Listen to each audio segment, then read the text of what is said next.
Hello guys, and welcome back to Sleepy Battle Stories. Tonight, we travel north, into the deep forests and river valleys of 1777, where the fate of a revolution hung not on a single battle, but on belief itself. This is the Battle of Saratoga, the turning point no one could afford to lose. An ambitious British campaign meant to divide the colonies, isolate New England, and end the uprising in one clean stroke. Yet history had other plans. Picture it, a slow-moving army far from home, supply lines stretched thin like unravelling thread, cannons hauled through mud, hunger growing louder than marching drums, and across the woods, waiting, watching, an American force learning not just to fight, but to endure. There were no glittering victory parades here, only exhaustion, smoke, and stubborn resilience, skirmishes flaring like sparks in dry leaves, a British general confident in strategy, an American army determined to rewrite destiny, and when the final surrender came, quiet, inevitable, overwhelming, the world realized something profound. This fragile rebellion was no accident, it was unstoppable. So, if you love stories where empires stumble and underdogs change the course of nations, leave a like and subscribe, because these are the moments that echo long after muskets fall silent. And tell me before sleep finds you, where are you listening from tonight? No matter the distance, these stories always seem to reach you at the right hour. Now, let the room grow softer, let your breathing slow, and let's drift into the chapter where a revolution proved it could win. The Hudson River Valley in the late summer of 1777 was a corridor of profound unease, a scenic landscape lying heavy with the anticipation of violence. For generations, this waterway had served as the vital artery of commerce and communication for the colony of New York, its currents carrying the dreams of merchants and the quiet toil of tenant farmers. A social order, transplanted from Europe yet uniquely American in its rough-hewn hierarchy, held a fragile sway. Great patroons in their manners looked down upon a populace of Dutch, English, German, and Scotch-Irish settlers, while the original inhabitants, the Mohawk and other nations of the Iroquois Confederacy, watched from the diminishing forests, their ancient allegiances pulled and fractured by the rising storm between crown and colonist. This was a world where loyalty was not a simple flag to be waved, but a complex calculus of family, trade, debt, and fear. The grand rhetoric of liberty echoing from Philadelphia felt distant. Here, often drowned out by the more immediate concerns of a harvest or the price of grain. Yet, the rebellion had been breathing for over 2 years, a persistent fever that would not break. British forces held New York City firmly, a bastion of royal authority at the mouth of the Hudson, while the interior remained a contested, murky ground of committee men, militia, and simmering civil war between neighbour and neighbour. Into this strained tableau stepped the architects of a grand and ultimately fatal design in Whitehall. The British High Command, seeking a decisive end to the colonial insurrection, had conceived a strategy of elegant geometry. The plan was to sever the rebellious head, New England, from the rest of the colonies by seizing control of the Hudson River Champlain corridor. It was a classic textbook pincer movement conceived in the comfortable remove of London map rooms. From the north would descend a formidable army from Canada, led by a gentleman soldier of flair and ambition. From the south, a force would drive upriver from New York City. From the west, a column would march through the Mohawk Valley. Their convergence at Albany would, in theory, strangle the rebellion, demonstrating the futility of resistance and restoring imperial order with a single devastating show of coordinated force. The success of this plan relied on a web of assumptions, the precision of 18th century military timetables across vast wilderness, the unwavering loyalty of the Canadian populace and their native allies, and crucially, the passive acquiescence or active support of a majority in the Hudson Valley who were presumed to be secret loyalists, awaiting only the appearance of the king's standards to declare themselves. The man entrusted with the northern prong of this great strategy was Lieutenant General John Burgoyne, a figure who embodied both the zenith and the vulnerabilities of his age and class. Gentleman Johnny was no crude martinet. He was a playwright, a gambler, a charismatic orator in Parliament, and a soldier of considerable experience. His ambition was a palpable force, tempered by a genuine, if paternalistic, concern for his men and a love for the theatricality of war. He had lobbied fiercely for this independent command, seeing in it a path to immortal glory, a peerage, and the adulation of an empire. Yet within him lay contradictions that would prove fateful. His confidence bordered on arrogance, bred in the club rooms of London and the parade grounds of Europe. He believed in the inherent superiority of disciplined British and German regulars over the rustic American militia, a belief that hardened into dogma. He feared not defeat, but obscurity, not the enemy, but the stifling of his moment for greatness. His very flair, the lavish baggage train that followed his army, stocked with his personal champagne and finery, spoke of a man who saw a campaign as a grand progression, a performance where the outcome was a foregone conclusion to be celebrated with style. Opposing him was not a single defined adversary, but a shifting, often fractious collection of men and motives that collectively constituted the northern department of the Continental Army. Its nominal commander was Major General Philip Schuyler, a patrician landowner of the Hudson Valley. Schuyler's authority was rooted in the very social order the British sought to preserve, yet he had thrown his lot and his vast influence with the cause of independence. His ambition was for the respect of his peers and the security of his property under a new American regime. His fears were manifold: a disaffected New England-centric army suspicious of his aristocratic bearing, a populace slow to rally, and a wilderness that was his to defend but monstrously difficult to traverse. He was a master of logistics and delay, understanding that terrain and supply could be weapons as potent as muskets.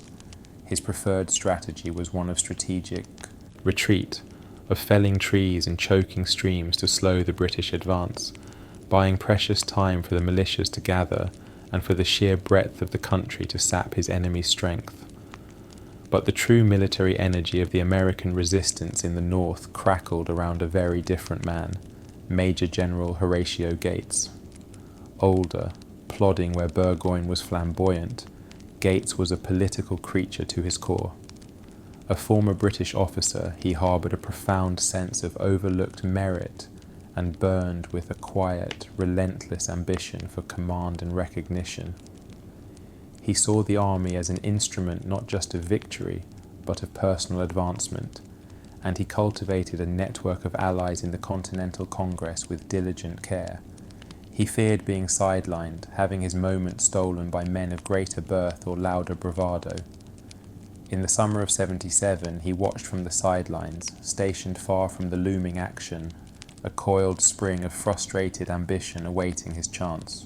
Meanwhile, in the field, a tempestuous and brilliant spirit, Benedict Arnold, was already in motion.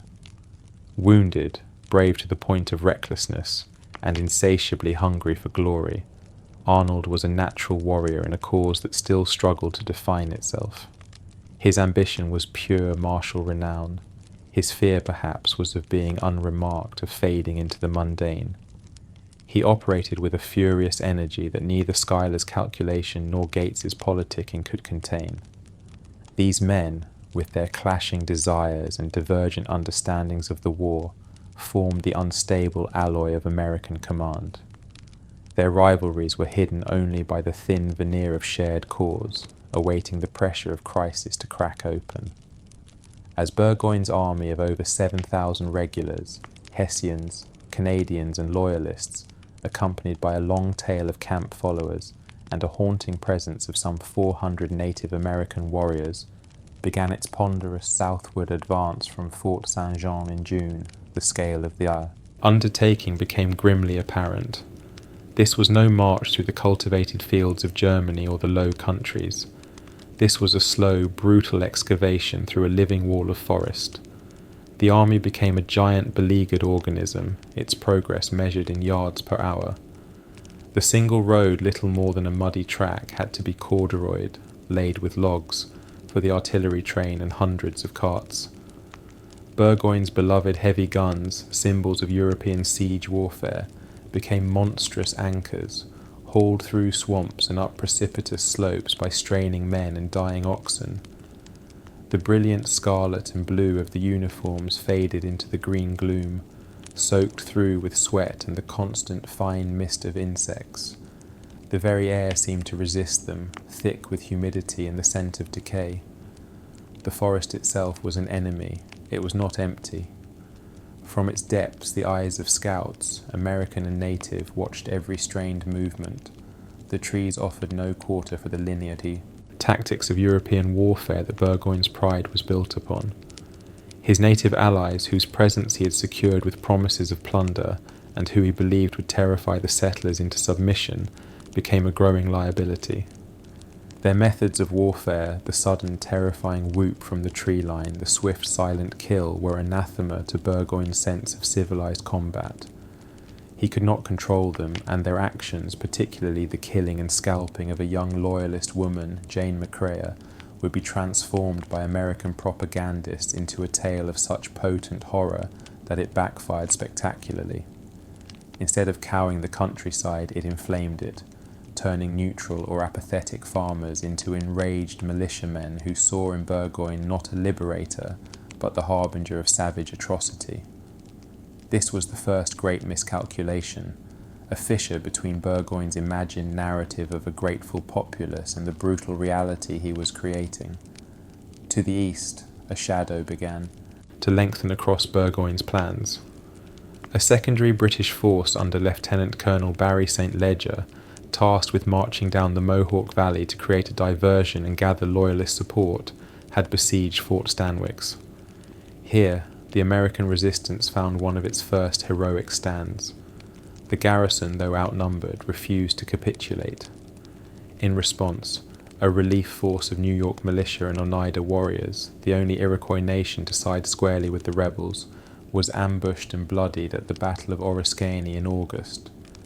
It was a brutal, close-quarter slaughter in a wooded ravine, a fight that pitted former neighbours and even families against one another, a civil war within the larger war. Though technically a British and Mohawk victory, the ferocity of the fight and the heavy casualties suffered by their native allies shattered St. Leger's contingent. His native supporters, disillusioned and mourning their losses, began to melt away. When a clever ruse by the American Brigadier General Benedict Arnold, bluffing about the size of an approaching relief column, reached St. Leger's camp, it was the final straw. The Mohawk Valley column disintegrated, turning back to Canada. The western pincer of the grand strategy had snapped off before it could even be felt. Burgoyne, pressing doggedly onward, received this news with a stoic mask, but it must have chilled him to his core. His plan, predicated on convergence, was now a solo performance. The promise of reinforcement from the south, from General Sir William Howe in New York City, was growing fainter with each passing week. Communications were slow, unreliable, and fatally ambiguous. Howe, pursuing his own ambitions against the rebel capital in Philadelphia, had chosen to sail south, not north. He left only vague instructions for Sir Henry Clinton, holding New York, to make a push up the Hudson if possible, a feeble contingency, not a coordinated strike. Burgoyne was isolated, his line of communication stretching back over 100 miles of hostile wilderness to Canada, a thread growing more fragile by the day. Yet, to turn back now was to admit failure, to surrender the glory he had so publicly pursued. His ambition, and the very ethos of his military caste, demanded forward motion. A victory, a decisive battle, could yet salvage everything. The logic of the gambler, a role Burgoyne knew well, began to overtake the logic of the strategist. Meanwhile, on the American side, the hidden tensions were boiling into open conflict. The army gathering to oppose Burgoyne was a ragtag, hungry, and discontented force. New England militiamen, democratic and prickly, deeply distrusted their commander, Philip Schuyler. They saw in his aristocratic reserve not wisdom but Tory sympathy, not strategic patience but cowardice or even treachery. The loss of Fort Ticonderoga in early July, a stronghold surrendered by General Arthur St. Clair without a major fight as Burgoyne placed guns on the dominating height of Mount Defiance, was the catalyst. It was a shocking, demoralizing blow to American pride. In the recriminations that followed, Schuyler, as department commander, bore the brunt of the blame. A chorus of complaints, led by officers allied with Horatio Gates, reached the Continental Congress. The political machinations Gates had so carefully nurtured now bore fruit. In mid-August, Congress made the fateful decision to relieve Schuyler and replace him with Gates. It was more than a change of command, it was a shift in philosophy. Schuyler, the master of delay and terrain, was out. Gates, who presented himself as the steady, reliable hand, the man who would stand and fight, was in. The American army, retreating south before Burgoyne's advance, awaited its new commander at a place called Van Shakes Island, its morale brittle, its future uncertain, while the British juggernaut, slowed but seemingly unstoppable, drew ever closer to the critical juncture of the Hudson at Saratoga. The American camp in the final days of August 1777 was a crucible of anxiety and nascent resolve. The retreat from Ticonderoga had been a bitter medicine, a seemingly endless slog through rain and mud that had broken shoes, worn down spirits, and strained the fragile unity of the force to its limit. The men, a mix of Continentals, the fledgling professional corps, and volatile militia from New Hampshire, Massachusetts, and New York, were exhausted, ill-supplied, and riddled with disease. Their trust in the high command had evaporated with the sight of the British flags flying over the forts they had abandoned. They grumbled about Schuyler's aloofness, whispered of betrayal, and yearned for a leader who would let them stand and face the pursuing redcoats. Into this atmosphere of defeatism stepped Horatio Gates on August 19th, and his arrival was less a dramatic entrance than a deliberate, calculated assumption of authority.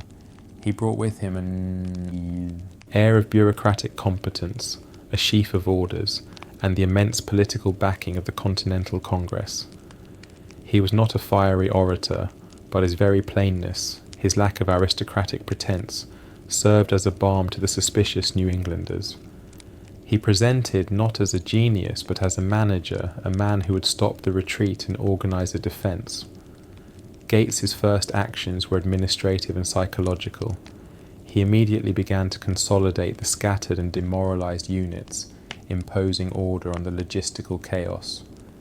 He appealed directly to the New England states for urgent reinforcements of militia, leveraging his political connections with masterful effect. Most importantly, he chose his ground. Falling back only a little farther, he settled his growing army onto a low, wooded plateau called Bemis Heights, a position selected not by Gates himself, but by a Polish engineer of genius, Colonel Thaddeus Kosciuszko. It was a formidable natural fortress.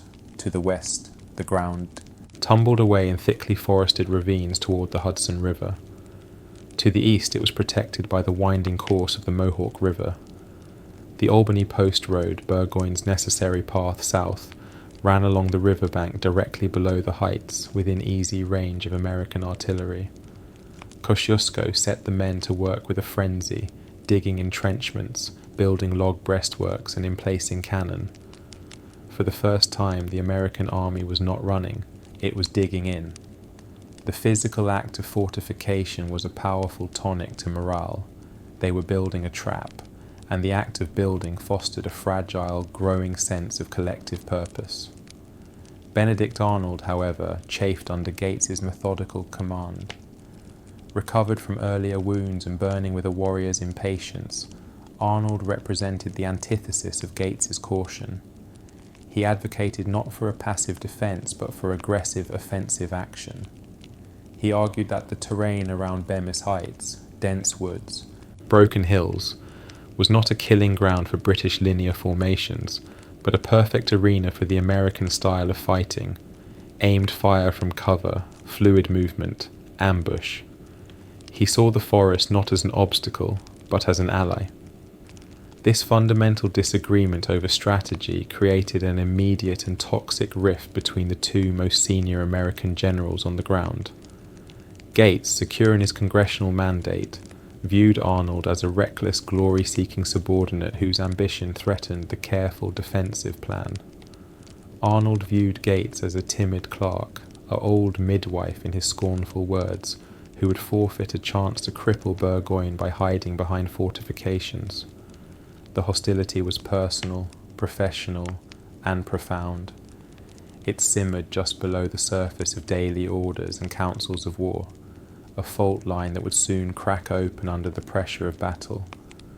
Burgoyne, meanwhile, had reached a critical juncture of his own. By mid-September, his army had crossed to the west, bank of the Hudson at Saratoga, modern-day Schuylerville, a move that severed his last tenuous line of communication and supply to Canada. It was a deliberate all-or-nothing gamble.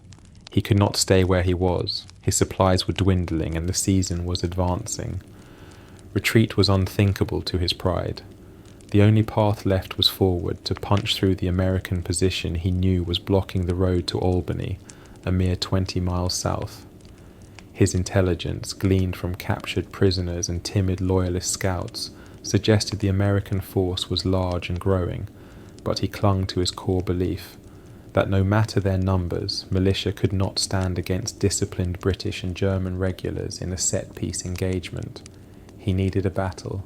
He needed to break Gates's army, and then the road to Albany, to victory, to glory, would be open. On the morning of September 19th, made confident by a successful foraging raid days earlier, Burgoyne made his decision. He would not attempt a direct suicidal assault on the fortified American center at Bemis Heights. Instead, he devised a complex three-column maneuver. He would lead the main thrust of his force in a wide, sweeping flanking movement to the west, aiming to turn the American left and roll up their line from the side. It was a bold, aggressive plan, born of a supreme confidence in the tactical prowess of his men. That morning, under a clear autumn sky, Burgoyne's army moved out from its riverside encampments. The Germans, under Baron von Riedesel, were left to guard the vital baggage and river crossing.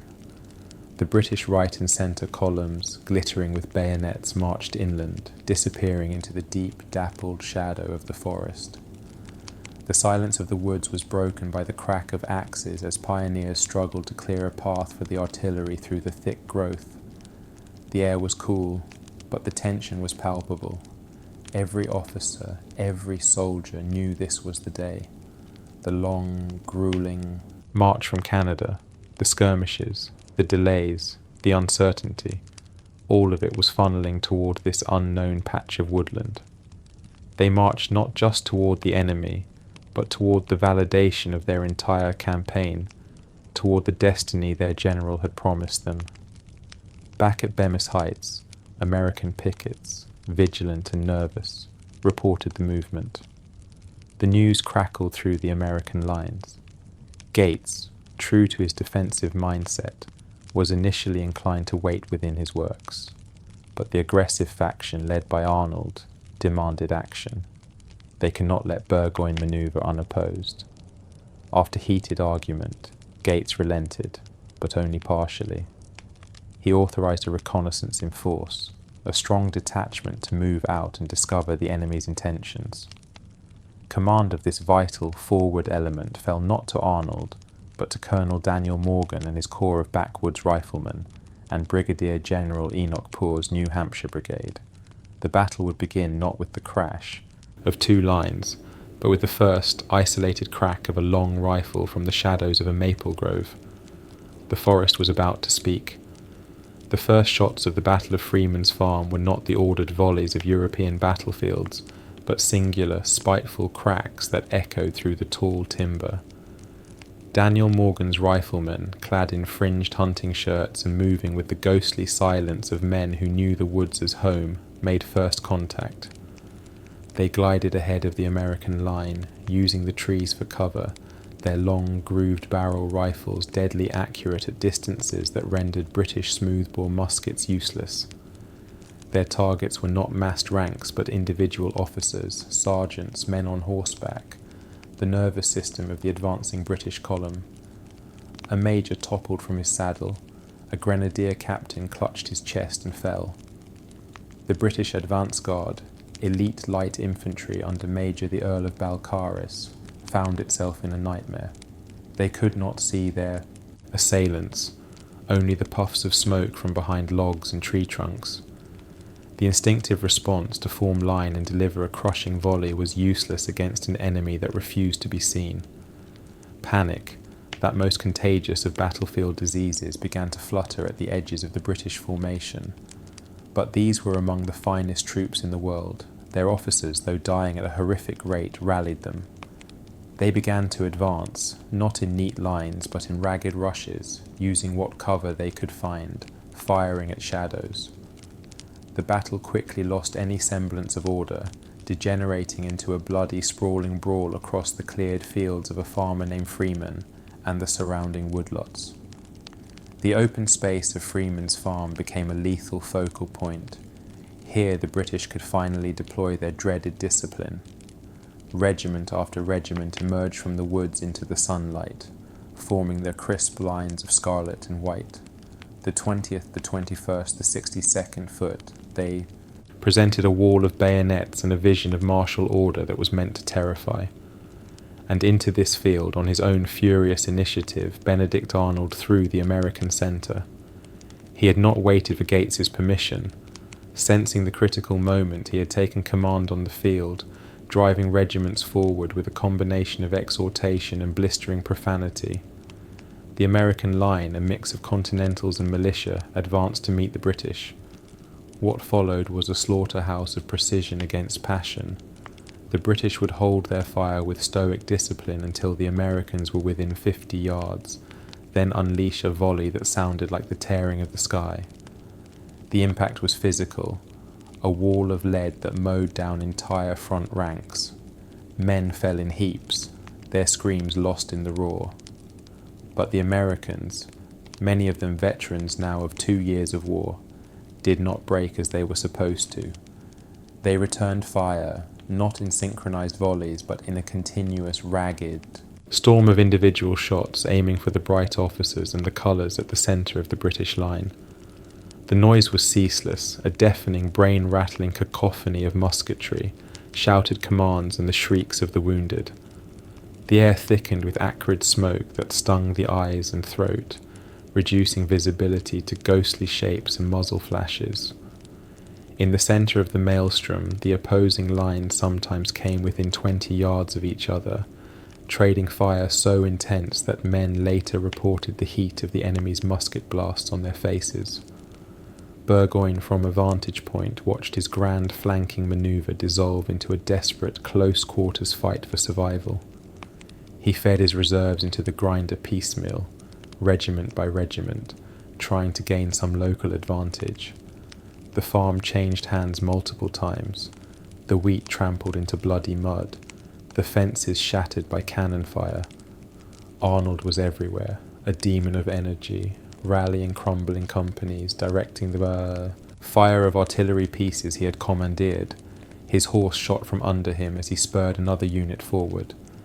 He seemed to thrive in the chaos while Gates remained at headquarters on Bemis Heights, a mile away, receiving reports and refusing Arnold's repeated, frantic request for reinforcements. Gates saw only the risk of denuding his main defences. Arnold saw the chance to destroy Burgoyne's army in detail. This paralysis at the top of the American command would prove decisive for the day's outcome.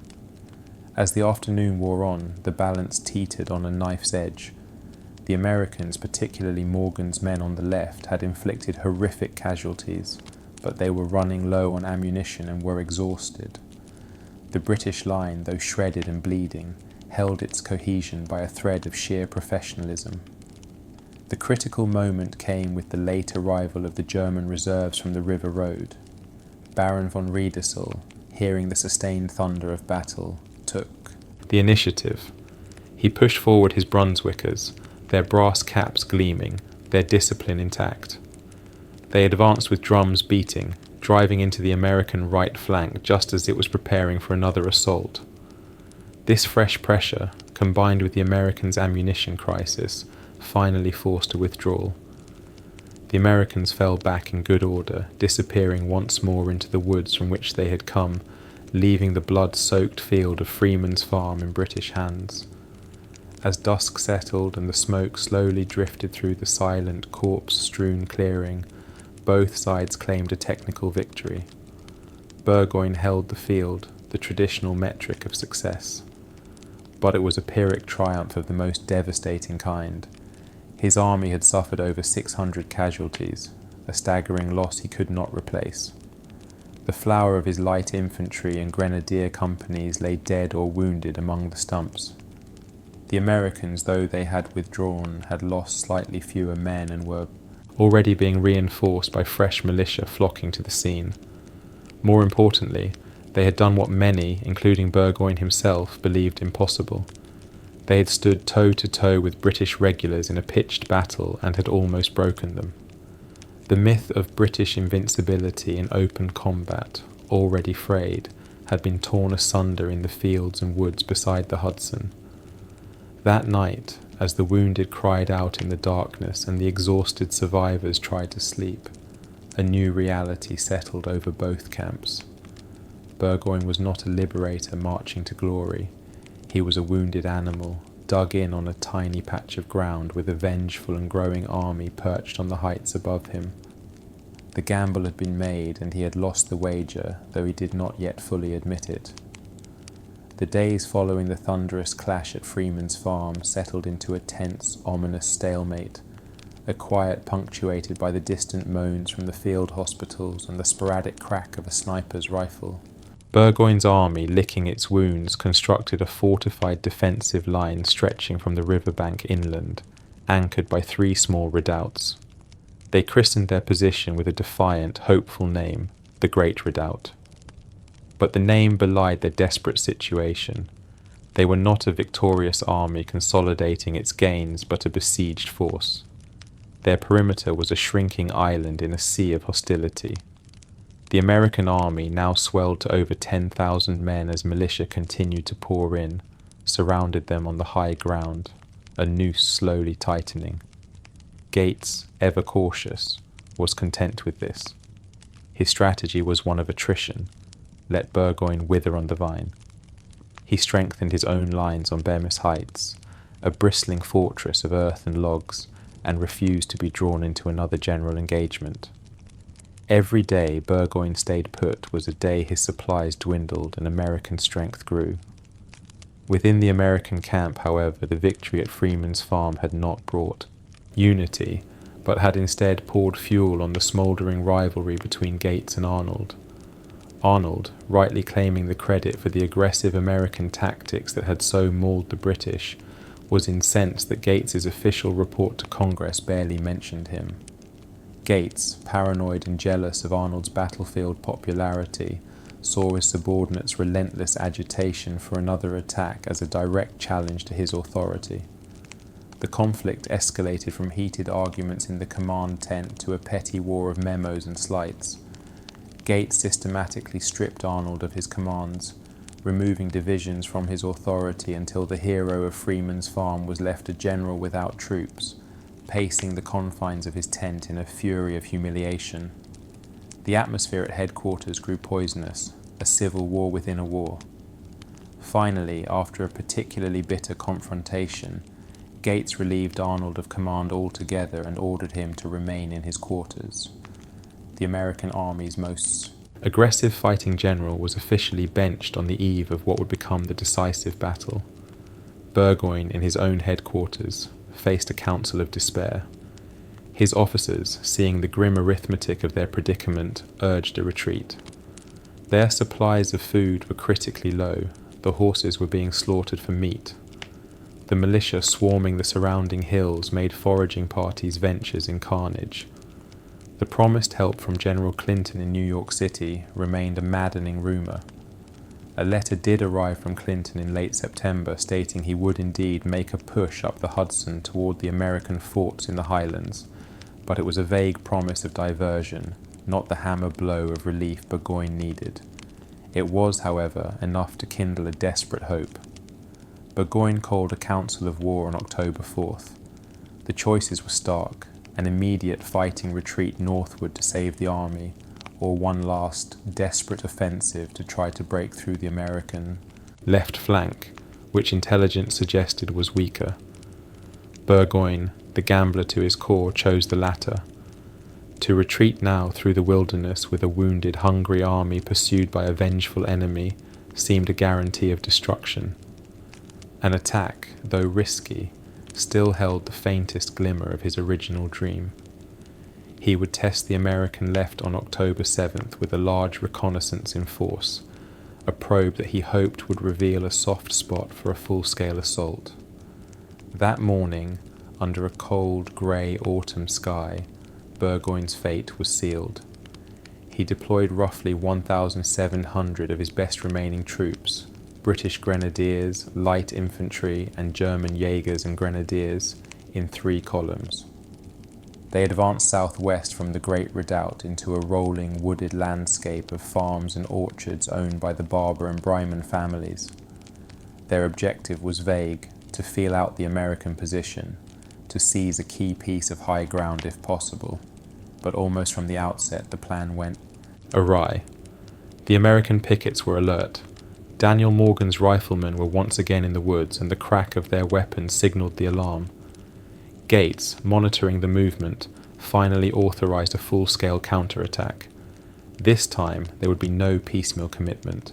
He sent forward Enoch Poor's brigade to hit the British right, and Learned's brigade to press the centre. The American troops moved forward not as a desperate mob, but with a new, grim confidence born of their experience on September 19th. The British Grenadiers, under Major John Ackland, formed their line on a farmer's field, a picture of disciplined might. But as Poor's New Hampshire men emerged from the woods, they did not pause to trade volleys at a distance. They advanced steadily, in silence, holding their fire. The tension was unbearable. At 60 yards, the British officers gave the order. A searing volley crashed out, but the Americans, expecting it, had taken what cover they could. The line wavered, but did not break. Then, as the British were frantically reloading, the American line surged forward with a great shout. They fired a single, devastating volley at point-blank range and then came on with the bayonet. The Grenadiers, the pride of the army, shattered. Ackland fell, shot through both legs. The line dissolved into a rout, men scrambling back through the wheat stubble, pursued by vengeful Americans. Simultaneously, on the left, Morgan's riflemen and Dearborn's light infantry swarmed around the British light infantry and German Jaegers, turning their flank in a deadly game of hide-and-seek among the trees. The British centre under General Simon Fraser, a gallant and universally respected officer, tried desperately to hold a tenuous line, riding up and down on his horse to rally his men. His conspicuous bravery made him a target. From a distance, Daniel Morgan pointed him out to one of his best marksmen, Tim Murphy. Climbing a tree, Murphy took aim with his double-barreled rifle. His first shot cut the crupper of Fraser's horse. The second grazed the horse's mane. The third struck Fraser in the abdomen, a mortal wound. Seeing their beloved commander fall, the heart went out of the British centre. The reconnaissance in force had become a full-scale disaster. The coordinated British and German lines were bending, then breaking, under the weight of the American onslaught from front and flank. The battle was slipping beyond anyone's control, descending into a bloody, chaotic retreat toward the sanctuary of the Great Redoubt. And into this chaos, against explicit orders, a man on a great bay horse now spurred forward, a whirlwind of fury and purpose, his sword flashing in the dull afternoon light. Benedict Arnold was loose. The appearance of Benedict Arnold on the field of battle that October afternoon was an act of sublime insubordination, a force of nature breaking through the brittle shell of military protocol, confined to his quarters by Gates's direct order. Arnold had stewed in a fury of impotent rage as the sounds of battle, the distant thunder of cannon, the relentless crackle of musketry, drifted up to Bemis Heights. To a man of his temperament, it was an exquisite torture. Finally, he could bear it no longer. Mounting his horse without authority, without a command, he rode out toward the fighting, a general without a division, a weapon seeking a target. His arrival was not that of a commander taking control, but of a charismatic catalyst igniting tinder. The soldiers, particularly the men of his old New England command, saw him and cheered.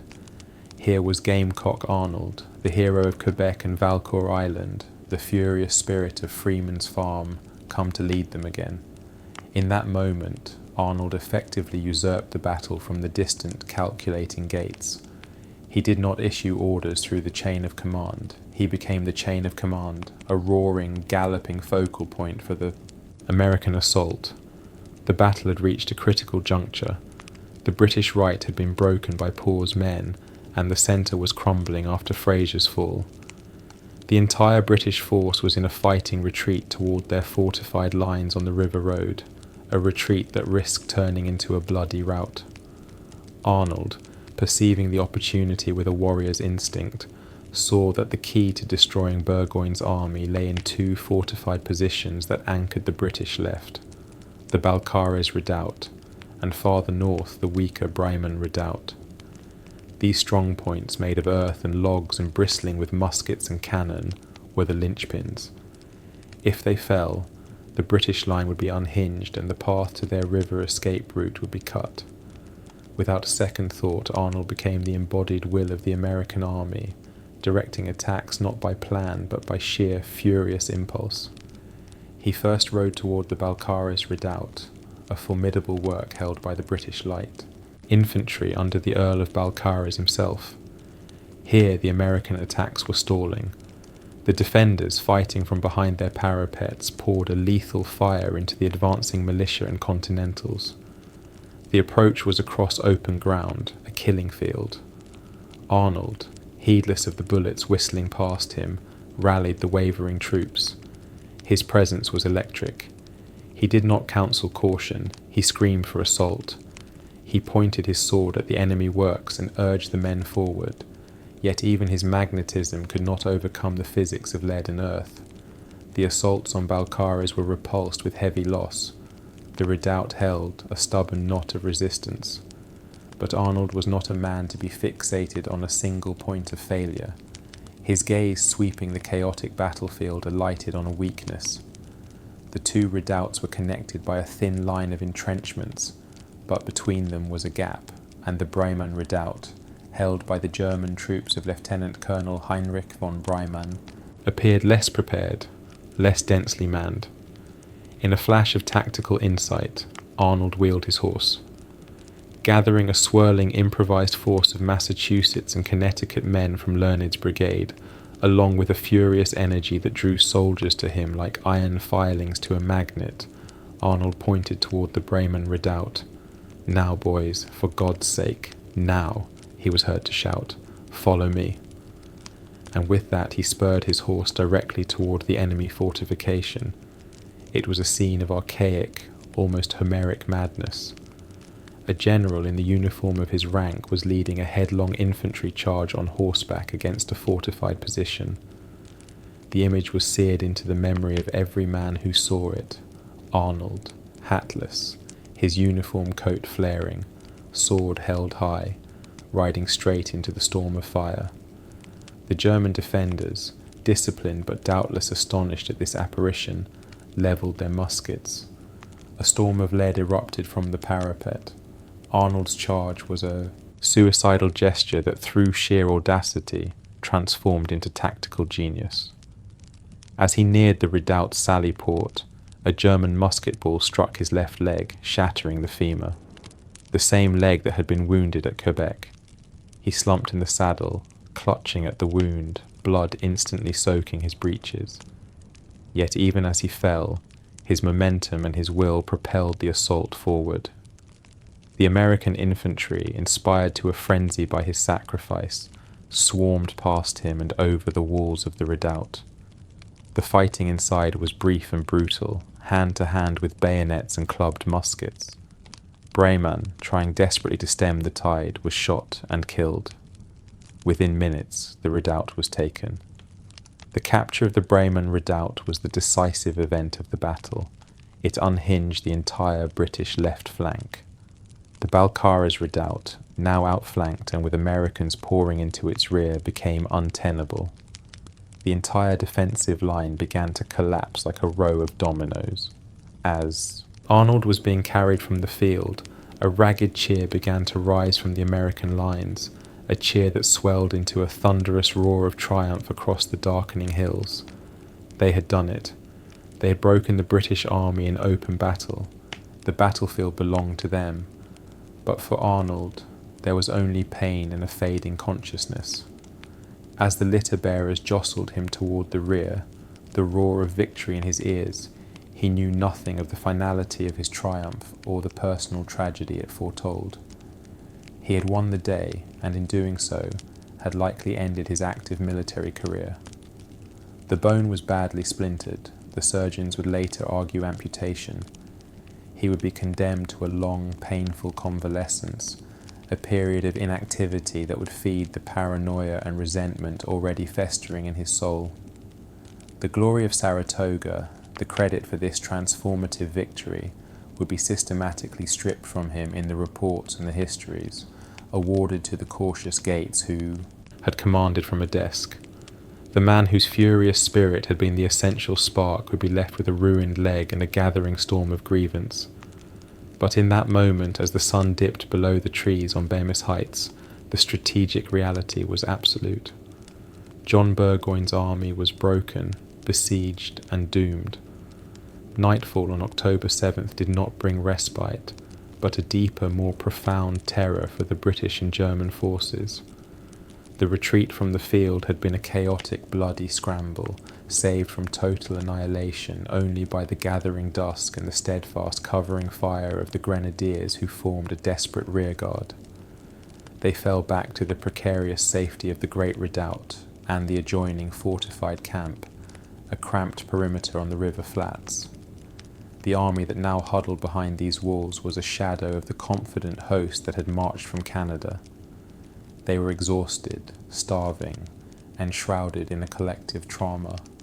The wounded filled every barn, tent, and open space, their cries a constant chorus of agony under the cold stars. The surgeons worked by flickering candlelight, their aprons black with blood, the piles of severed limbs growing outside their tents. The stench of death, of blood and open bowels, mingled with the wood smoke, creating a miasma of despair.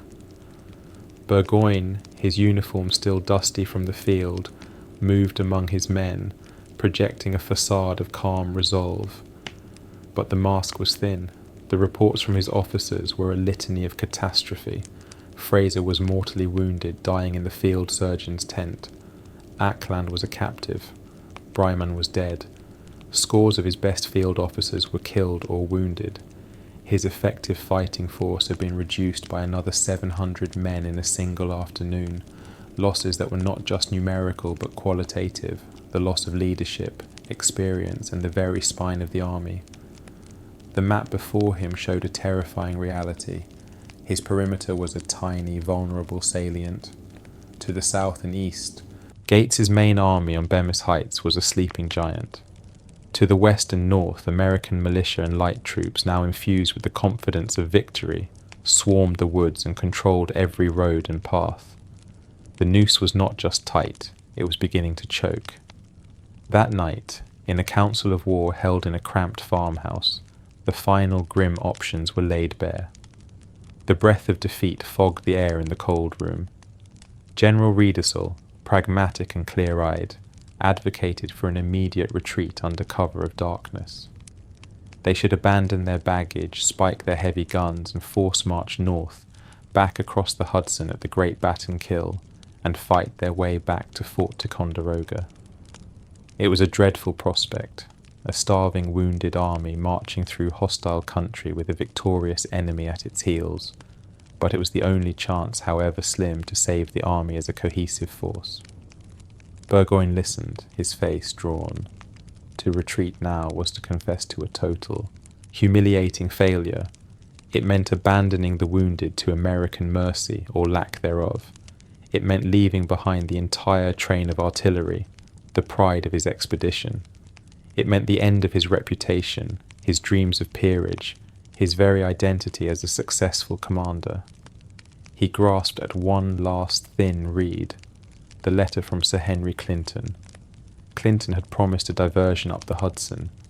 Perhaps, just perhaps, Clinton's push had been successful, and a relief force was even now marching toward them from the south, threatening Gates's rear. If they could hold for just a few more days, it was a fantasy, and every officer in the room knew it.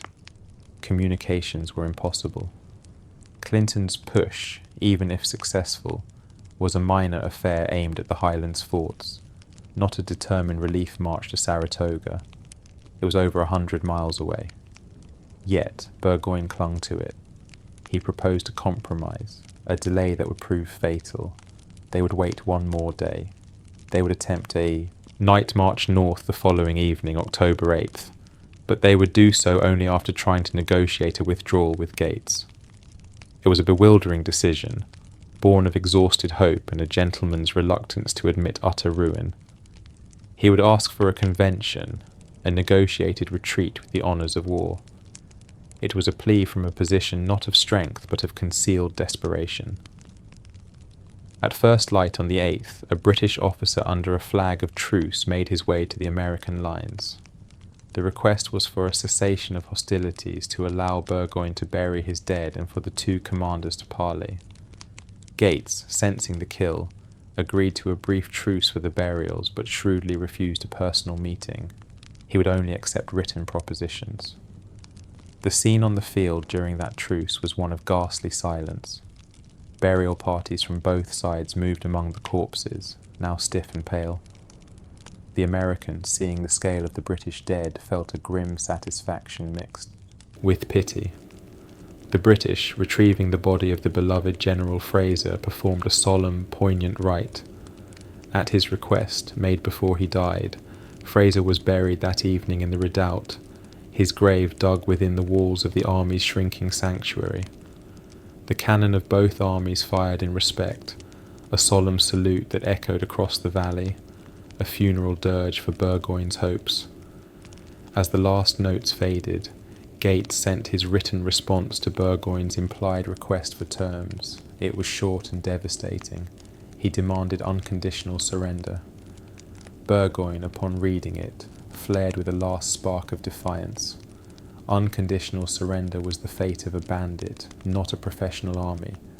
It would mean utter humiliation for his men and himself. He rejected it outright. That night, as planned, he attempted his retreat. The army moved out in silence, a long, ragged column hoping to slip away northward. But the Americans were watching. The movement was detected almost immediately.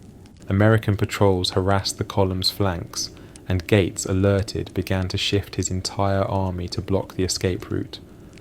After marching only a few miles in the pitch-dark and pouring rain, Burgoyne's advance guard found the road blocked by a strong American force.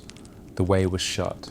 Defeated, soaked, and despairing, the British army trudged back to their entrenchments in the miserable pre-dawn hours of October 9th.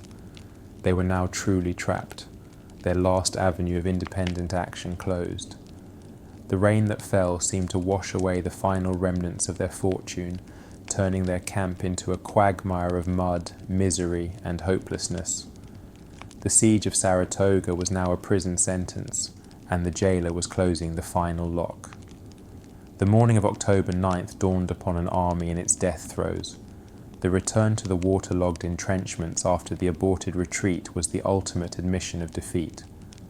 Morale, that intangible yet essential force, evaporated like the morning mist off the river. The men, hungry, cold, and sleepless, stood in ankle-deep mud, their uniforms in tatters, their eyes hollow. The last biscuit had been rationed days ago. The only meat came from the horses being systematically slaughtered, their pitiful carcasses providing thin, stringy sustenance.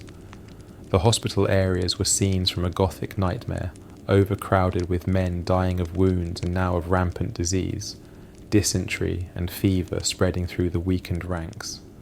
The constant, distant crack of American rifle fire from the surrounding woods was a psychological torture, picking off any man who showed himself above the parapet. The army was being slowly erased, not by grand battle, but by hunger, weather, and despair. Burgoyne called one final council of war. The setting was funereal. The faces of his remaining generals, Riedesel, Phillips, Hamilton, were etched with exhaustion and resignation. The facts were presented with brutal clarity. Their artillery ammunition was nearly exhausted. Their small arms cartridges were down to fewer than 30 per man. There was food for perhaps 3 more days of starvation rations. The effective fighting force fit for duty was less than 5,000, surrounded by an enemy that now numbered 15,000 or more and grew stronger daily. A breakout attempt was suicide. The men lacked the physical strength for a sustained fight. Holding out was merely a slower form of suicide. Clinton's relief was a phantom. Riedesel, who had advocated for retreat days earlier, now stated the unavoidable conclusion: they must open negotiations for surrender, not for a retreat with honours, but for surrender. The word hung in the damp air, final and heavy. Burgoyne, his flare extinguished, his theatrical confidence replaced by a numb recognition, assented. Yet, even in capitulation, the gambler and the politician in him sought to salvage something. He would not accept Gates's demand for unconditional surrender. He would negotiate. He instructed his adjutant, Major Kingston, to draft proposals. The terms he sought were extraordinarily audacious given his circumstance. He proposed a convention by which his army would surrender its arms and promise not to serve again in North America for the duration of the war. In return, they would be allowed to march out with the honours of war, colours uncased, drums beating, a symbolic recognition of their martial standing. Most controversially, they would be granted free passage to England, via Boston, on condition of not returning to fight. It was the surrender of a force that still believed it could bargain from a position of dignity, however foe. Gates, receiving these proposals, faced a dilemma of his own. His army was a coalition, a temporary gathering of militia and continentals. The militia in particular were restless. They had signed on to fight a battle, not to sit in a siege line through the advancing autumn. They wanted to go home for the winter. Furthermore, Gates feared the approach of Sir Henry Clinton. While Clinton posed no real threat to his position, the rumour of a British force moving up the Hudson was enough to inject caution into Gates's political calculations. A quick, clean end to the campaign was infinitely preferable to a protracted siege or a desperate last stand by a cornered enemy. He also perhaps fancied the magnanimous pose of the victorious general granting honourable terms. After some negotiation, and to the astonishment of many of his own officers, Gates agreed. On October 16th, the articles of the Convention of Saratoga were finalised. Burgoyne had pulled one last stunning concession from the jaws of total defeat. His army would not be prisoners of war, but convention troops granted passage home. It was a monumental error by Gates, born of haste and political anxiety, an error that would haunt the American cause for years. On the morning of October 17th, 1777, under a cold, grey sky that perfectly matched the mood, the British army prepared for its final act.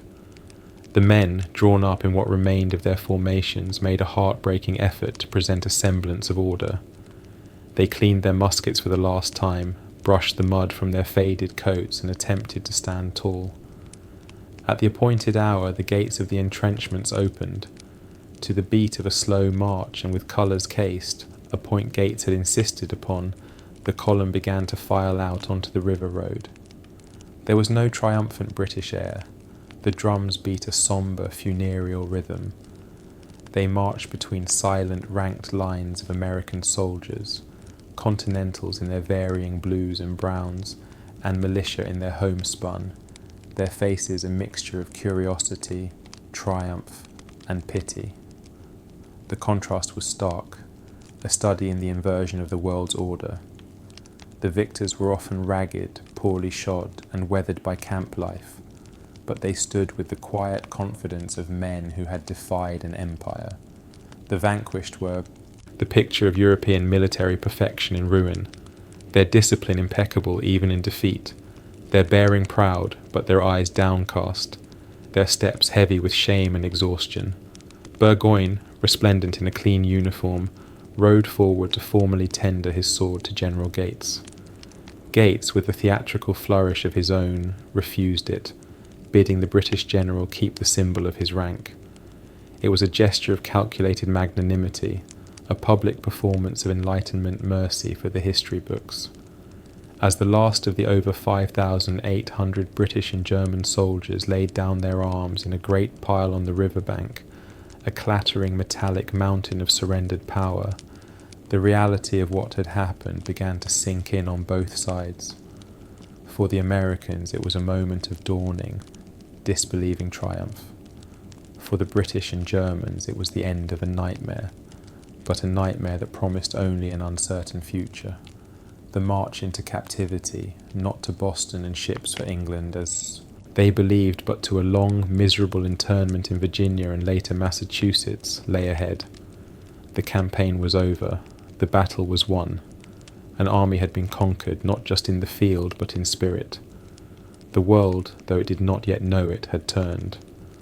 The immediate silence that descended upon the fields of Saratoga after the last convention soldier marched away was profound, a vacuum where for weeks there had been the constant thunder of war. The American camps erupted not in wild celebration, but in a kind of weary, stunned exultation. Men embraced, laughed, then sat down suddenly, overcome by the release of tension.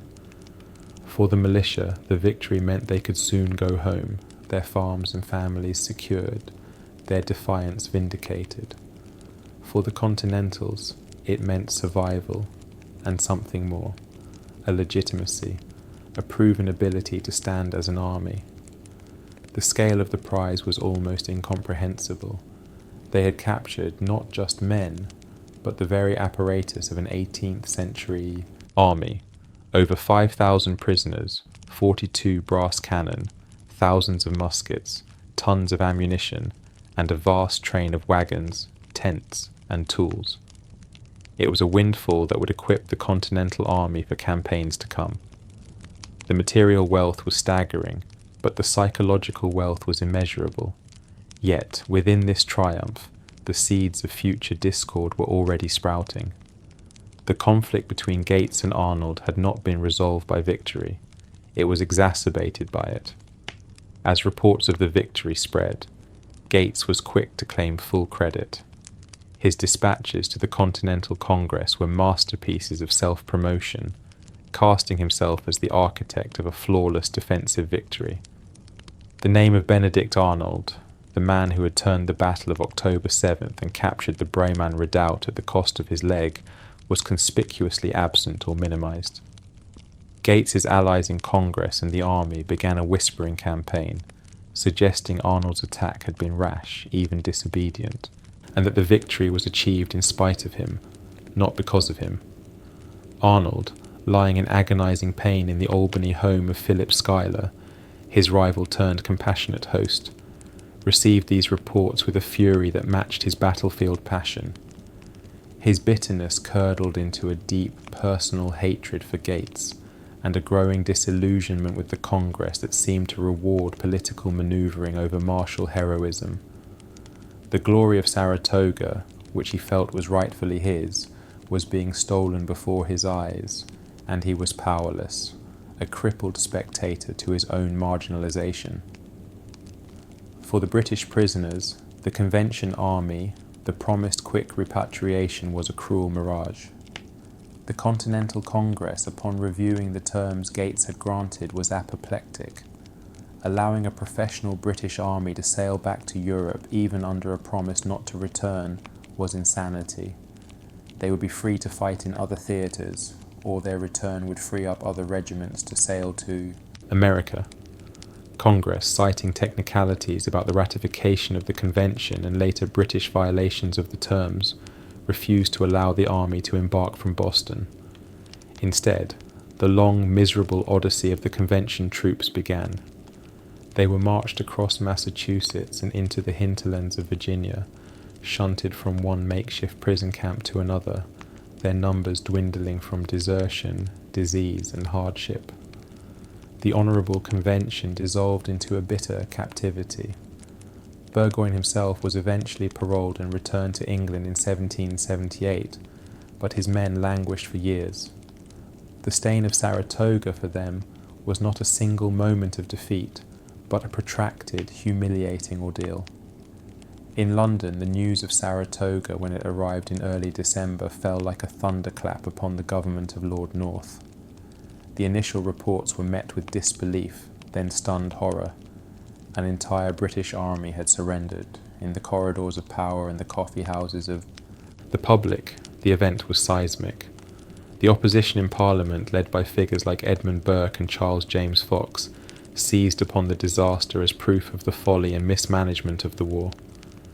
The strategic vision of isolating New England lay in tatters, a costly fantasy that had consumed men, treasure, and now national prestige.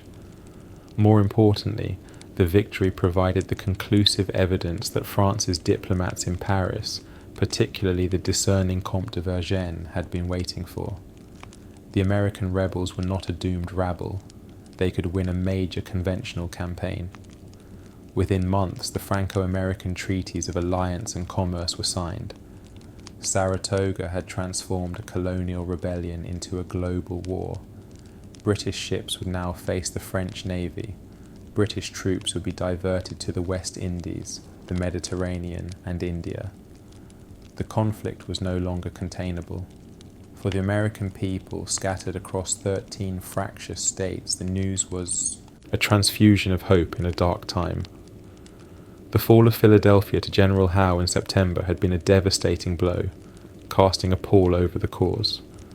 Saratoga was the necessary counterweight, a divine affirmation of their struggle. It proved that the British could be beaten decisively. Recruiting for the Continental Army, which had been languishing, received a vital boost. The morale of the people, weary of war and inflation, was temporarily restored. Politically, it cemented the revolution's viability. It silenced for a time the covert loyalists and the defeatists. The victory was celebrated with bonfires, sermons, and toasts. It entered the national narrative instantly as a turning point, a moment where the cause of liberty, against all odds, had proven its martial mettle. The name Saratoga became a synonym for improbable triumph, a symbol that would resonate through the decades. Yet, in the quiet of the winter camps, the officers and men who had fought there knew a more complex truth. It was a victory born as much of British arrogance and blunder as of American courage, a victory secured by a coalition that was already fracturing, led by a general who had hesitated and a hero who was now embittered. The pure, shining symbol for the public was, in the private memories of its makers, tarnished by ambition, rivalry, and the ugly, inglorious business of war. The aftermath of victory required a sober accounting, a tally of blood and consequence that extended far beyond the stacked muskets on the Hudson's bank. The human cost of the Saratoga campaign was etched into the landscape and the souls of those who survived. For the British and German forces, the butcher's bill was staggering, nearly 1,000 killed and wounded in the two major battles, with over 5,800 taken captive. But these numbers only told part of the story. The graves, both marked and anonymous, dotted the fields and woods around Freeman's farm in Bemis Heights. The American losses, while lighter, were still profound. some 500 killed and wounded. Every death was a universe of grief for a family somewhere, a son or father who would not return. The wounded, like Arnold, carried the physical scars for life. All carried the psychological ones. The campaign had been a brutal educator. It taught the British the dire perils of campaigning in the American wilderness against a determined, adaptable enemy. It taught the Americans that they could endure and even dominate in a stand-up fight. The strategic landscape of the war was irrevocably altered. Burgoyne's surrender ended any serious British threat from Canada for the remainder of the war. The Northern Department of the Continental Army, its primary mission accomplished, could now send reinforcements south, most notably the hard-fought regiments that would become the core of the army at Valley Forge. The Hudson River Corridor, the great strategic prize, remained firmly in American hands, a fact that would be solidified with the construction of the great fortress at West Point. The British High Command, reeling from the disaster, abandoned the grand strategy of concentric campaigns. Future efforts would focus on the southern colonies, in a war of pacification that would prove equally bloody and ultimately futile. Saratoga had demonstrated that defeating the rebellion required not the capture of geography, but the annihilation of a political idea, a task for which the British Army, for all its prowess, was ill-suited. On a personal level, the fates of the principals diverged dramatically. Horatio Gates rode the wave of his fame to its crest. Hailed as the hero of Saratoga, he was given command of the Southern Department in 1780, a post that led to his disastrous defeat at the Battle of Camden, shattering his reputation as thoroughly as he had built it. He would end the war in eclipse, his ambition having far outstripped his talent. Benedict Arnold's path was the great tragedy of the Revolution. His bitter resentment over the slights at Saratoga, compounded by later disputes over rank and perceived slights from Congress, festered during his painful recovery. Feeling his honour and his worth denied by the very cause he had served so recklessly, he began a dark journey. Stationed as military commander of Philadelphia, his lavish spending and marriage to the young loyalist Peggy Shippen brought him into contact with British agents. By 1780, consumed by grievance and ambition, he had entered into treasonous correspondence with Sir Henry Clinton. His attempted betrayal of West Point that September was the direct poisoned fruit of the glory denied him at Saratoga. The man whose courage had been pivotal in securing the war's greatest patriot victory became its most infamous traitor, his name eternally synonymous with perfidy. John Burgoyne returned to England to face a firestorm of criticism. He demanded and received a parliamentary inquiry, where he skillfully shifted blame to the ministry for inadequate support and to General Howe for failing to coordinate. While he escaped formal censure, his active military career was finished. He would serve again in Parliament, write popular plays and move in society, but he would always be the gentleman who lost an army at Saratoga. The stain on his professional honour never faded. He died in 1792, a somewhat pitied figure, his once bright star forever dimmed by the autumn woods of New York. The memory of Saratoga began to crystallize even as the war raged on. For the new American nation, it served as an essential foundational myth. It was the proof of concept for the Republic, evidence that virtue, in the classical sense of public spirit, and perseverance could overcome tyranny and professional might. The complexities, the rivalry between Gates and Arnold, the role of Schuyler and Morgan, the blunders of Burgoyne, were sanded down into a simpler, more inspiring narrative. The steadfast, farmer soldiers standing firm against the invading redcoats. The battlefield itself, however, returned to quiet. The farmers, the freemans and the barbers returned to their ploughs, turning over soil that held musket balls and bone. The fortifications slowly melted back into the earth under frost and rain. The great event passed into story, then into history. Yet, the enduring significance of Saratoga lies in its demonstration of the unpredictable alchemy of war. It was a victory forged from a chain of miscalculations, British strategic overreach, bureaucratic inertia in London and New York, and a fatal underestimation of both the American fighter and the American land. It was a victory achieved by a precarious coalition that triumphed in spite of itself, held together in the final critical moments by the uncontrollable fury of a flawed hero. It proved that in war, will and terrain could trump discipline and tradition. Most consequentially, it changed the nature of the conflict, inviting a European power onto the stage and ensuring that the American war for independence would be a world war, the outcome of which would not be decided in the colonies alone, but on the seas and in the courts of the great powers. Saratoga was not the end of the war. 5 more grueling years lay ahead, but it was the moment the revolution became a viable national project, the moment the world was forced to take notice, the moment the impossible began to seem, however painfully and imperfectly, possible. The echoes of those October volleys did not fade. They travelled across the Atlantic, shaking thrones and igniting hopes, forever altering the destiny of a continent. The ground upon which the Saratoga campaign was fought did not return to pastoral peace with the departure of the armies. It was a landscape forever altered, a testament to violence etched into the very soil. The fields around Freeman's farm and the slopes of Bemis Heights were littered with the detritus of war. Broken muskets, torn haversacks, discarded cartridge boxes, and the ghastly shallow graves that dotted the woods. The first gentle snows of November began to blanket the horrors, but they could not conceal the deep scars. For the local inhabitants, the aftermath was a practical and sombre affair. They returned to farms that had been stripped of fences for firewood, their crops trampled or consumed, their livestock gone.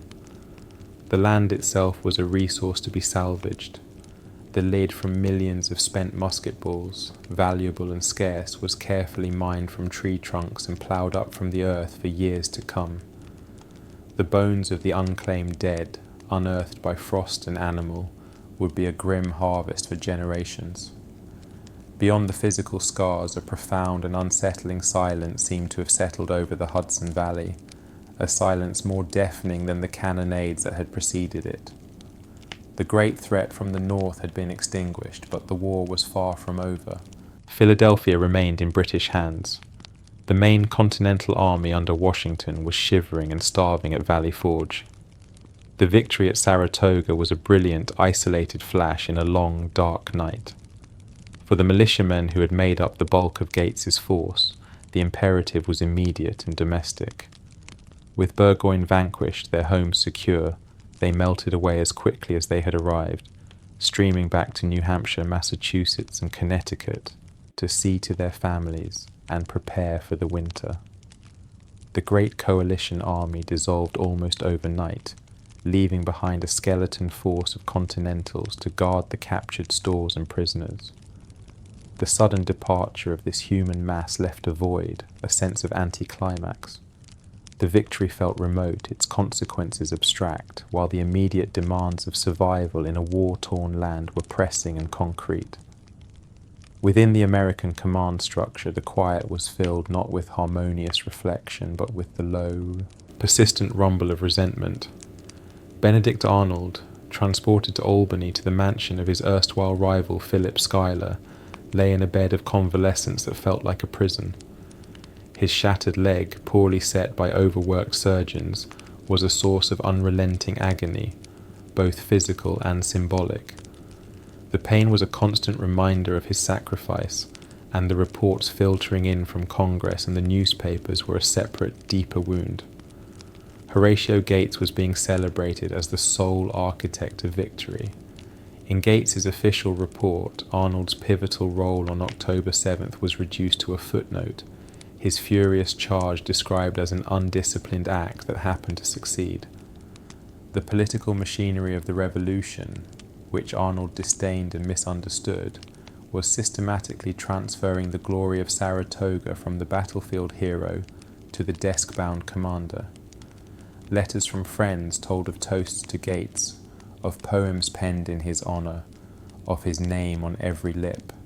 For Arnold, a man whose currency was honour and martial recognition, this was not merely an injustice, it was a theft of his very essence.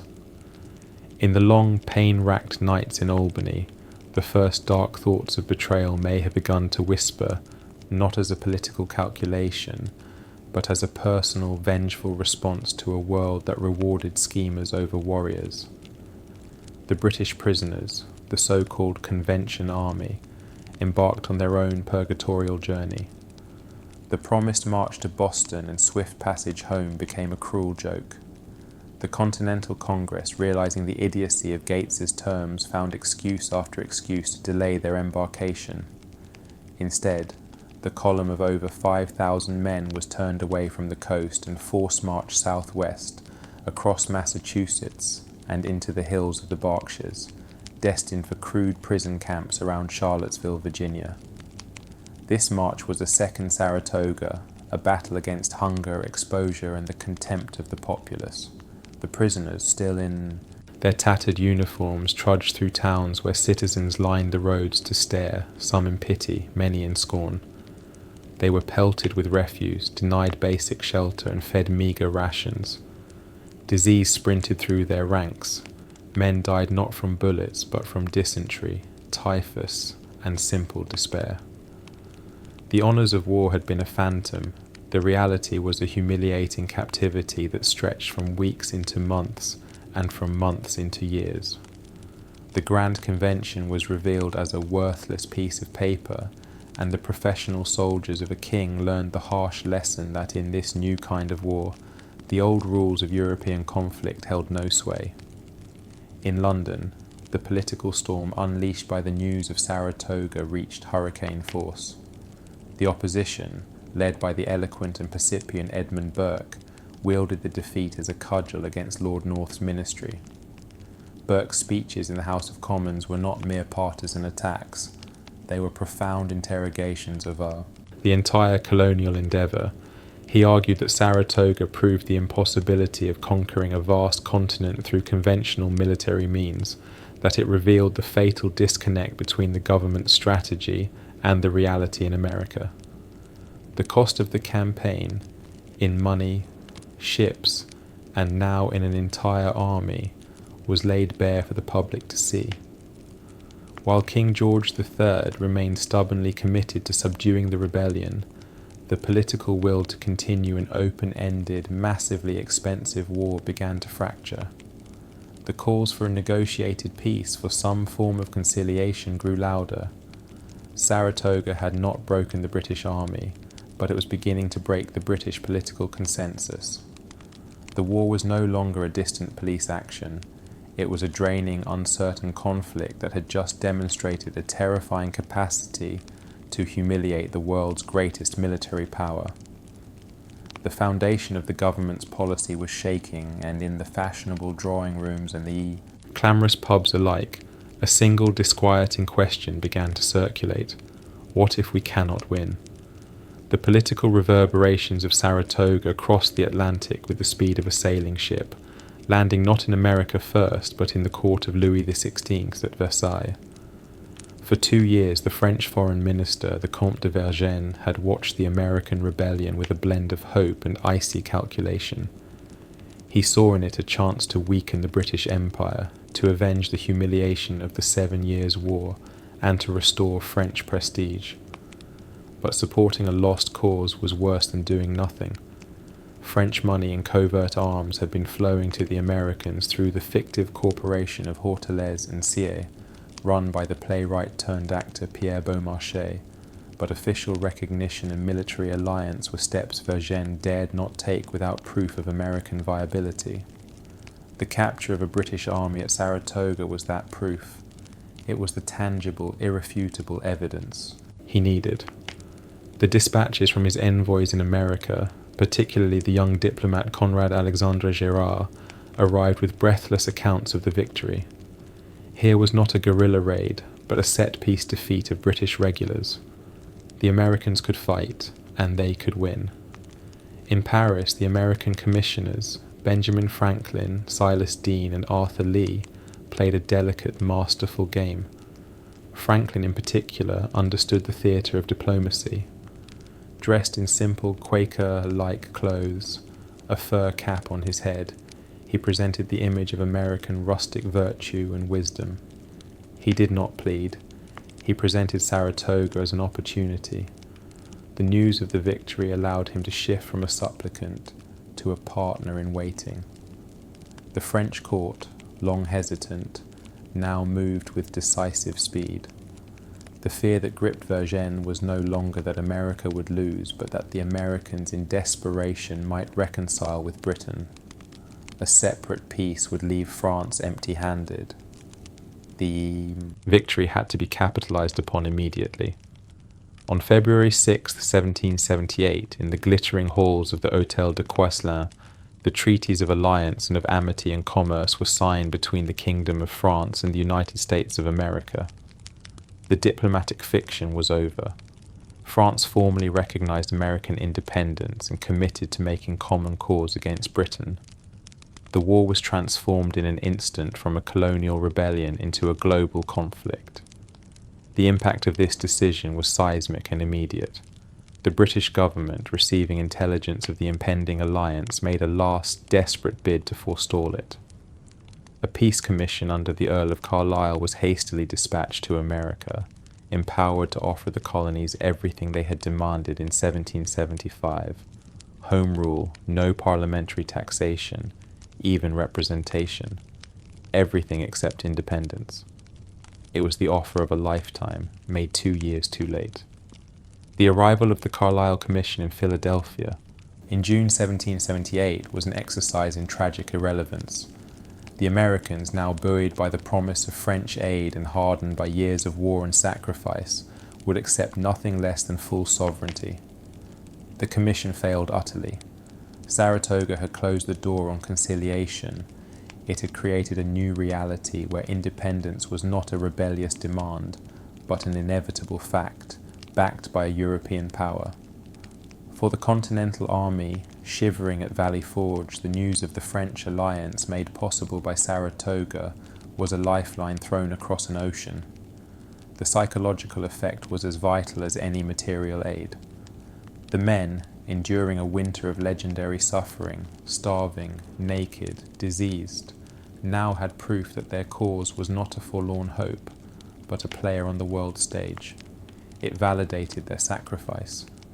More tangibly, the alliance promised real resources: French gold to pay for supplies, French muskets and uniforms, and, most critically, the French Navy. The strategic equation was flipped. No longer would the British have uncontested control of the seas to reinforce and supply their armies at will. The war in America would now be influenced by events in the Caribbean, the English Channel, and the Indian Ocean. The pressure on Britain was now multi-dimensional. Saratoga had been the key that unlocked this global war, a fact understood by every freezing soldier in Pennsylvania who now dared to believe that spring might bring not just warmth, but victory. Yet, within this triumphant geopolitical shift, a bitter irony festered.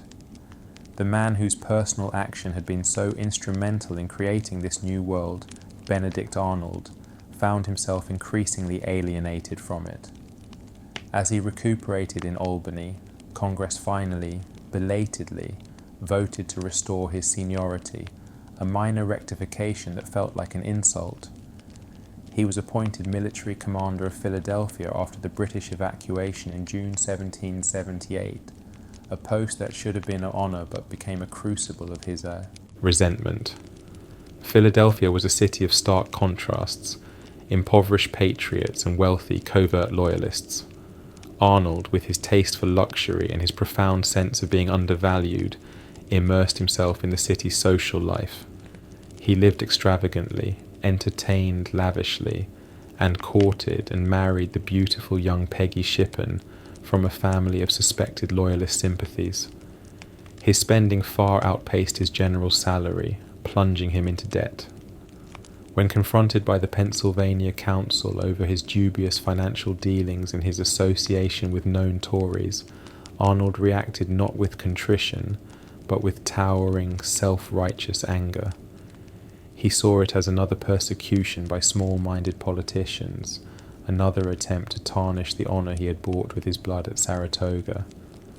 The glorious cause that was now allying with kings felt increasingly like a cabal of hypocrites and ingrates, unworthy of the sacrifice of a true soldier.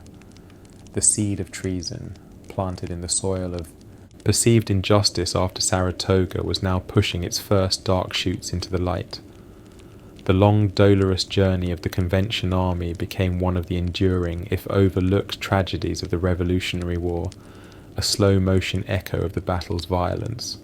March from Saratoga to Cambridge, Massachusetts, and then, when Congress blocked their embarkation, on an epic, punishing trek to Charlottesville, Virginia, the prisoners experienced a war of attrition more relentless than any battlefield. The column, stretching for miles, moved through a landscape that was often passively hostile. Local militias provided guards who varied from professionally compassionate to cruelly indifferent. Shelter was scarce. The men slept in fields, barns, or crude lean-tos, exposed to the elements. Food was a constant crisis. The American commissariat, perpetually bankrupt and inefficient, could scarcely feed its own army, let alone thousands of prisoners. Rations were meagre and often spoiled. The British and German soldiers, already weakened by the campaign, began to succumb en masse. Disease was the great killer. Crowded together in filthy makeshift camps with no sanitation and poor nutrition, they were perfect breeding grounds for epidemic. Dysentery, typhus, and smallpox swept through the ranks. The dead were buried in shallow communal graves by the roadside, their markers soon lost to time and weather. Desertion became a constant drain. Some men, particularly the German auxiliaries from principalities like Hesse-Kassel and Brunswick, saw little point in suffering for a British king in a land that offered opportunity. They slipped away from the columns, vanishing into the burgeoning American populace, changing their names and starting anew. Others, broken in spirit, simply wandered away to die. The proud regiments that had marched with Burgoyne ceased to exist as coherent units. They became a shuffling mass of humanity defined by its suffering. The experience also exposed and exacerbated the tensions within the captive army itself. The British regulars and the German auxiliaries, united in defeat, were divided by language, custom, and a mutual, if muted, distrust. The British officers, many of whom were paroled and allowed to live in relative comfort in towns like Lancaster, Pennsylvania, often looked down upon their German allies. The common soldiers, however, shared a bond of misery. Their letters and diaries from this period are heartbreaking documents. They speak of hunger so acute it dominated every thought, of the aching cold of a New England winter without proper clothing, of the despair of watching friends die from fever in a muddy field 1,000 miles from home. For them, Saratoga was not a historical event, but an ongoing, personal catastrophe. The convention was a hollow word. Their reality was that of men reduced to the basest struggle for survival, their fate a bargaining chip in a diplomatic game they could not influence. Back in the Northern Department, the military landscape had been utterly transformed. With the destruction of Burgoyne's army, the strategic initiative passed completely to the Americans. The great fear of a British invasion from Canada was extinguished. This allowed the Continental Army to reassign its scarce resources. The hardened veterans of the Saratoga campaign, the New York and New England regiments that had stood firm at Freeman's farm and swarmed the Bremen redoubt, were now free to be deployed elsewhere. Many of these units were sent south in the spring of 1778 to reinforce General Washington's main army. They brought with them not just numbers, but something more valuable, a proven confidence. They had faced the best of the British army and had broken it. This confidence would be critical in the coming years, at battles like Monmouth Courthouse and the sieges in the south. The victory had, in effect, created a strategic reserve of experienced, confident troops. Furthermore, the captured material from Saratoga was a windfall of incalculable worth. The 42 brass cannon were not just trophies. They were a desperately needed augmentation of American artillery. Distributed to forts and to the main army, they helped redress the British advantage in heavy guns. The thousands of muskets, bayonets, tents, barrels of powder and tools were immediately pressed into service. In a war where every cartridge and every blanket had to be imported or painstakingly manufactured, Saratoga's bounty was like a massive injection of capital. It equipped entire new regiments. The campaign, intended to strangle the rebellion, had instead provided it with a massive transfusion of war-making material. The British had, in effect, served as a lengthy and costly supply column for their enemy. This shift was not lost on the British High Command. The strategy for the war underwent a fundamental revision. The neat, geometric plan of cutting the colonies in half was discarded as a catastrophic failure. London now looked south. The belief took hold that the southern colonies, Georgia, the Carolinas, Virginia, were home to greater concentrations of loyalists who would rally to the king's standard if protected by the army. The war morphed from a conventional campaign of conquest to a more brutal, diffuse war of pacification and civil conflict. This shift would lead to the campaigns of 1779 to 1781, characterized by bloody battles like Camden and King's Mountain, and the eventual entrapment of Cornwallis at Yorktown, a trap sprung in no small part by the French fleet whose entry into the war was Saratoga's ultimate diplomatic fruit. The ripple effect of the surrender on the Hudson was thus felt from the prison camps of Virginia to the plan rooms of Whitehall, setting in motion a new and even more vicious phase of the struggle. As the immediate shock of victory receded, the battle for the narrative of Saratoga began in earnest, a contest, fought not with muskets but with quills, speeches and whispers. Horatio Gates, understanding the politics of reputation, worked assiduously to cement his place as the architect of triumph. His official report to Congress was a model of selective memory, emphasizing his defensive preparations, his steady command from headquarters, and the collective bravery of the troops, while deftly minimizing the roles of others. He cultivated his image as the hero of Saratoga, a modest, steadfast alternative to the flashy, aristocratic European generals. His allies in the Continental Congress, particularly from New England, amplified this message. For a public and a political body desperate for a winning general, Gates was a perfect icon. He was not a Washington associated with painful retreats and the disaster at Philadelphia. He was a winner. This manufactured stature would soon lead to the Conway Cabal, a shadowy and half-formed intrigue by disaffected officers and congressmen to replace Washington with Gates as commander-in-chief, a plot that ultimately collapsed but left lasting scars of distrust within the Army's high command. The marginalized figure in this constructed narrative was, of course, Benedict Arnold. Confined to his bed, he was powerless to counter the official story. His supporters, men like the fiery Colonel John Brown who had served with him, published broadsides and wrote letters passionately defending his conduct and condemning Gates's report as a damned lie. But these were minority voices, easily drowned out by the chorus of acclaim for Gates. Arnold's own pleas to Congress for justice were framed in the language of honor, a language that resonated poorly with politicians more concerned with budgets and alliances. The injustice festered, transforming from a personal grievance into a worldview. Arnold began to see the revolutionary cause not as a noble struggle for principle, but as a corrupt enterprise run by venal men who exploited the blood of true patriots. His magnificent pain-racked body became a living monument to this betrayal, a constant throbbing reminder that virtue went unrewarded.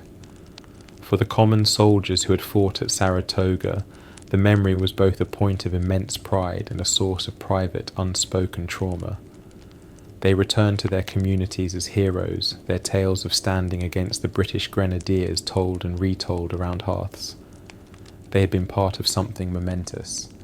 Yet they also carried home the sights and sounds that would haunt them, the face of a friend disappearing in a spray of blood, the screams of the wounded in the smoky twilight, the feeling of driving a bayonet into another man's body. For the militia, the campaign was often the defining event of their war. They had done their duty, secured their homes, and then returned to their farms. Their service was finite, their victory concrete. For the Continentals, Saratoga was a bloody milestone in a longer, harder road. They had little time to rest on their laurels. They were soon marching to new posts, to new winters of deprivation. Their pride was tempered by the knowledge that the war was far from over. The British Army and government meanwhile engaged in a furious round of blame-shifting. Burgoyne, upon his parole and return to England, demanded a parliamentary inquiry.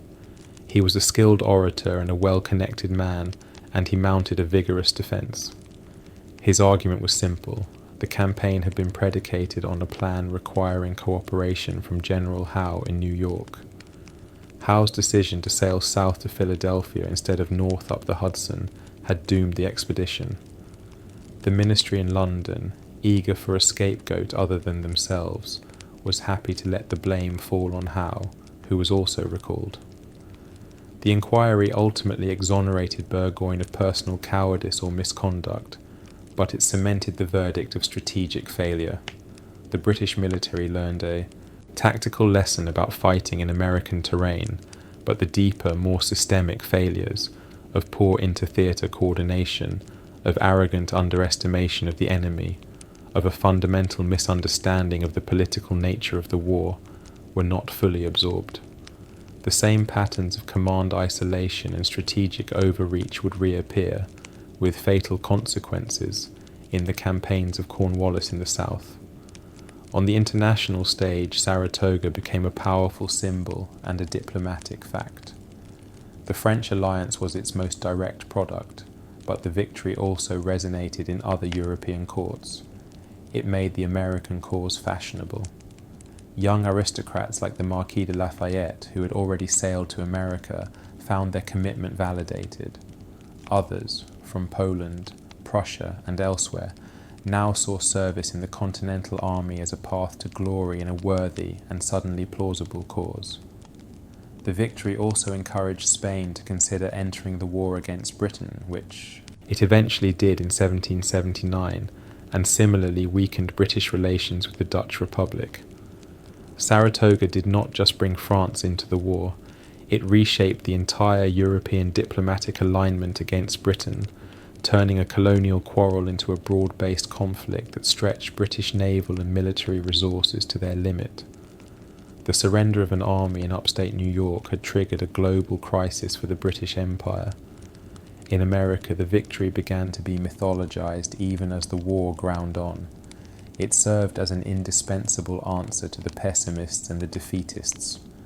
Whenever morale sagged, whenever a city fell, the story of Saratoga could be told. Remember when all seemed lost, and yet we triumphed.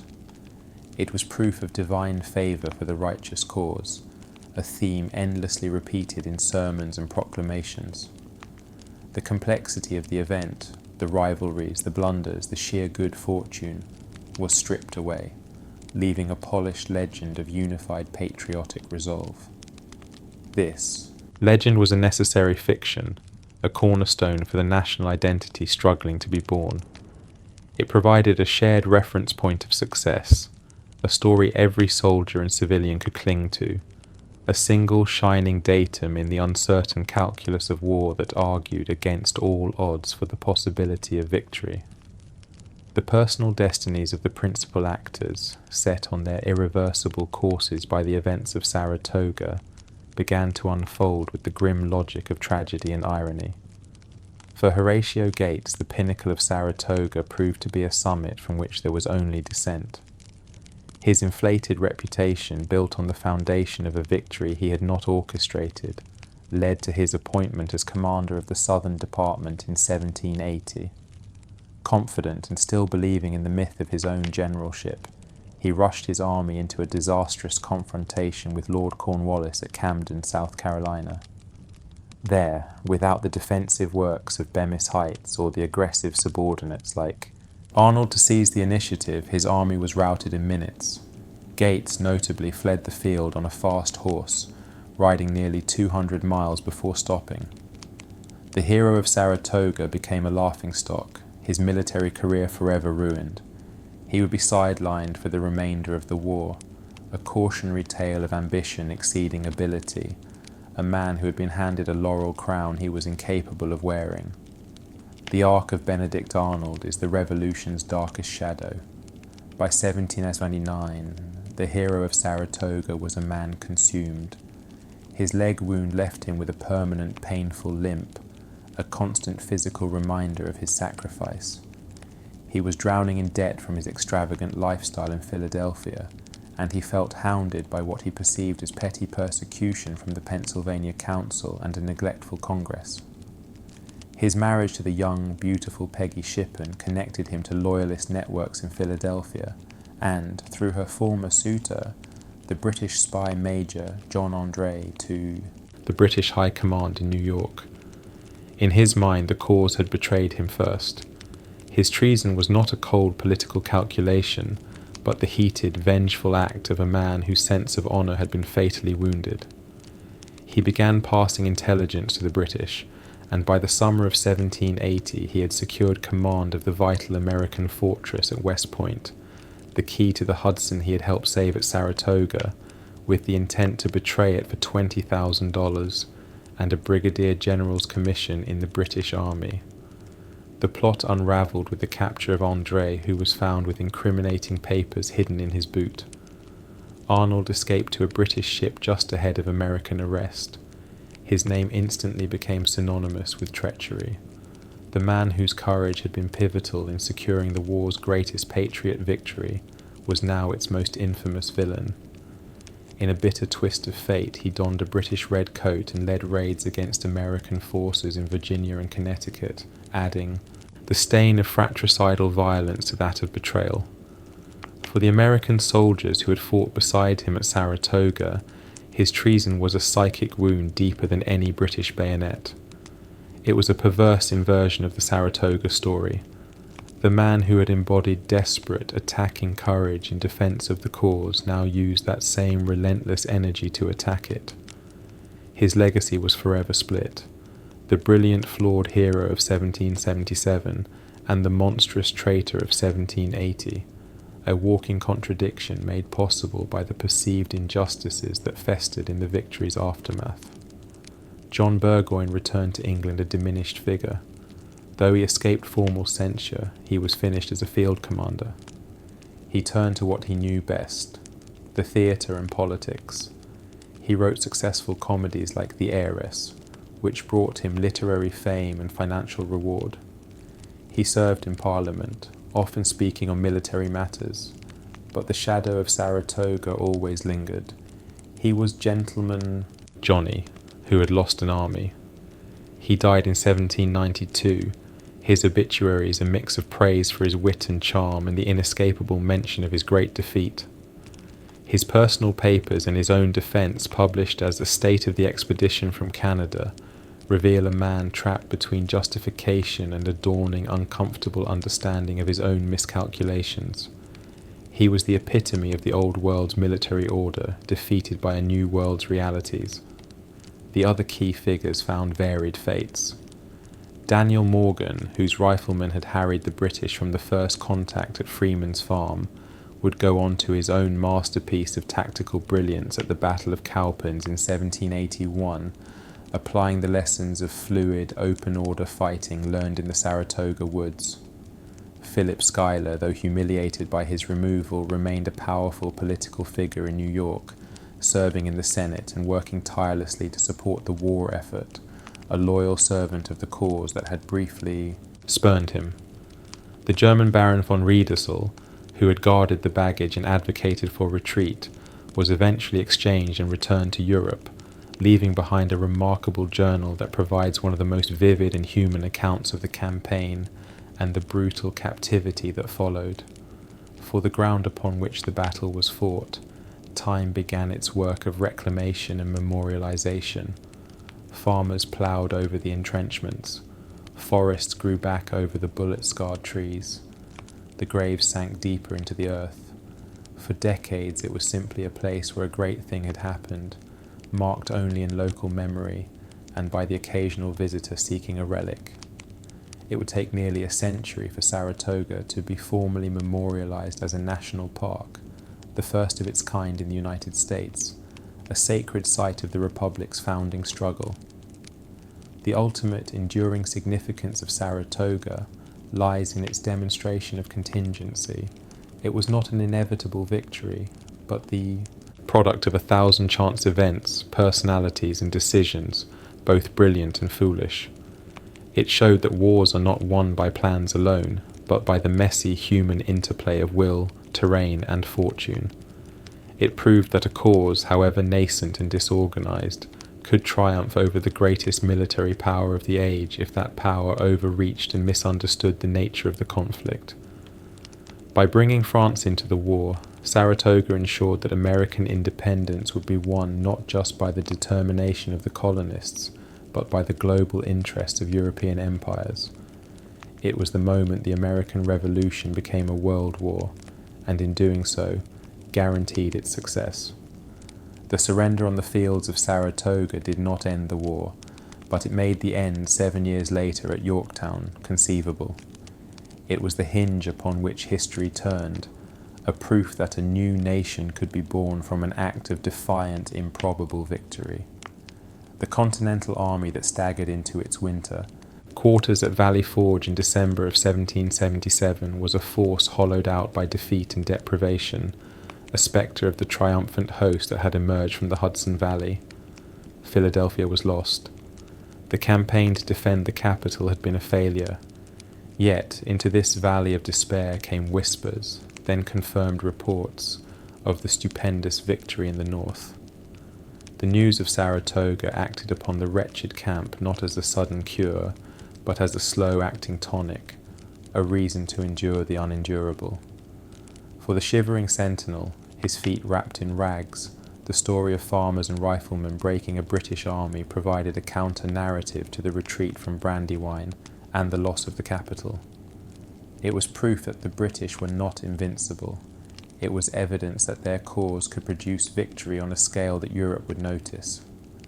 This knowledge did not fill empty bellies or mend tattered uniforms, but it stiffened the spine of the army's resolve. It gave the suffering a purpose. Beyond mere survival, they were holding the line for a cause that had proven it could win. The command at Valley Forge, particularly General Washington and his inner circle, understood the symbolic and practical value of Saratoga with acute clarity. While they may have privately seethed at the elevation of the politically ambitious Gates, they publicly celebrated the victory as an American triumph, not a personal one. Washington's general orders announcing the victory were crafted to unite the army, to fold the northern success into the broader struggle. But the strategic implications were even more vital. Saratoga had, overnight, altered the strategic calculus of the war. The threat from Canada was neutralized.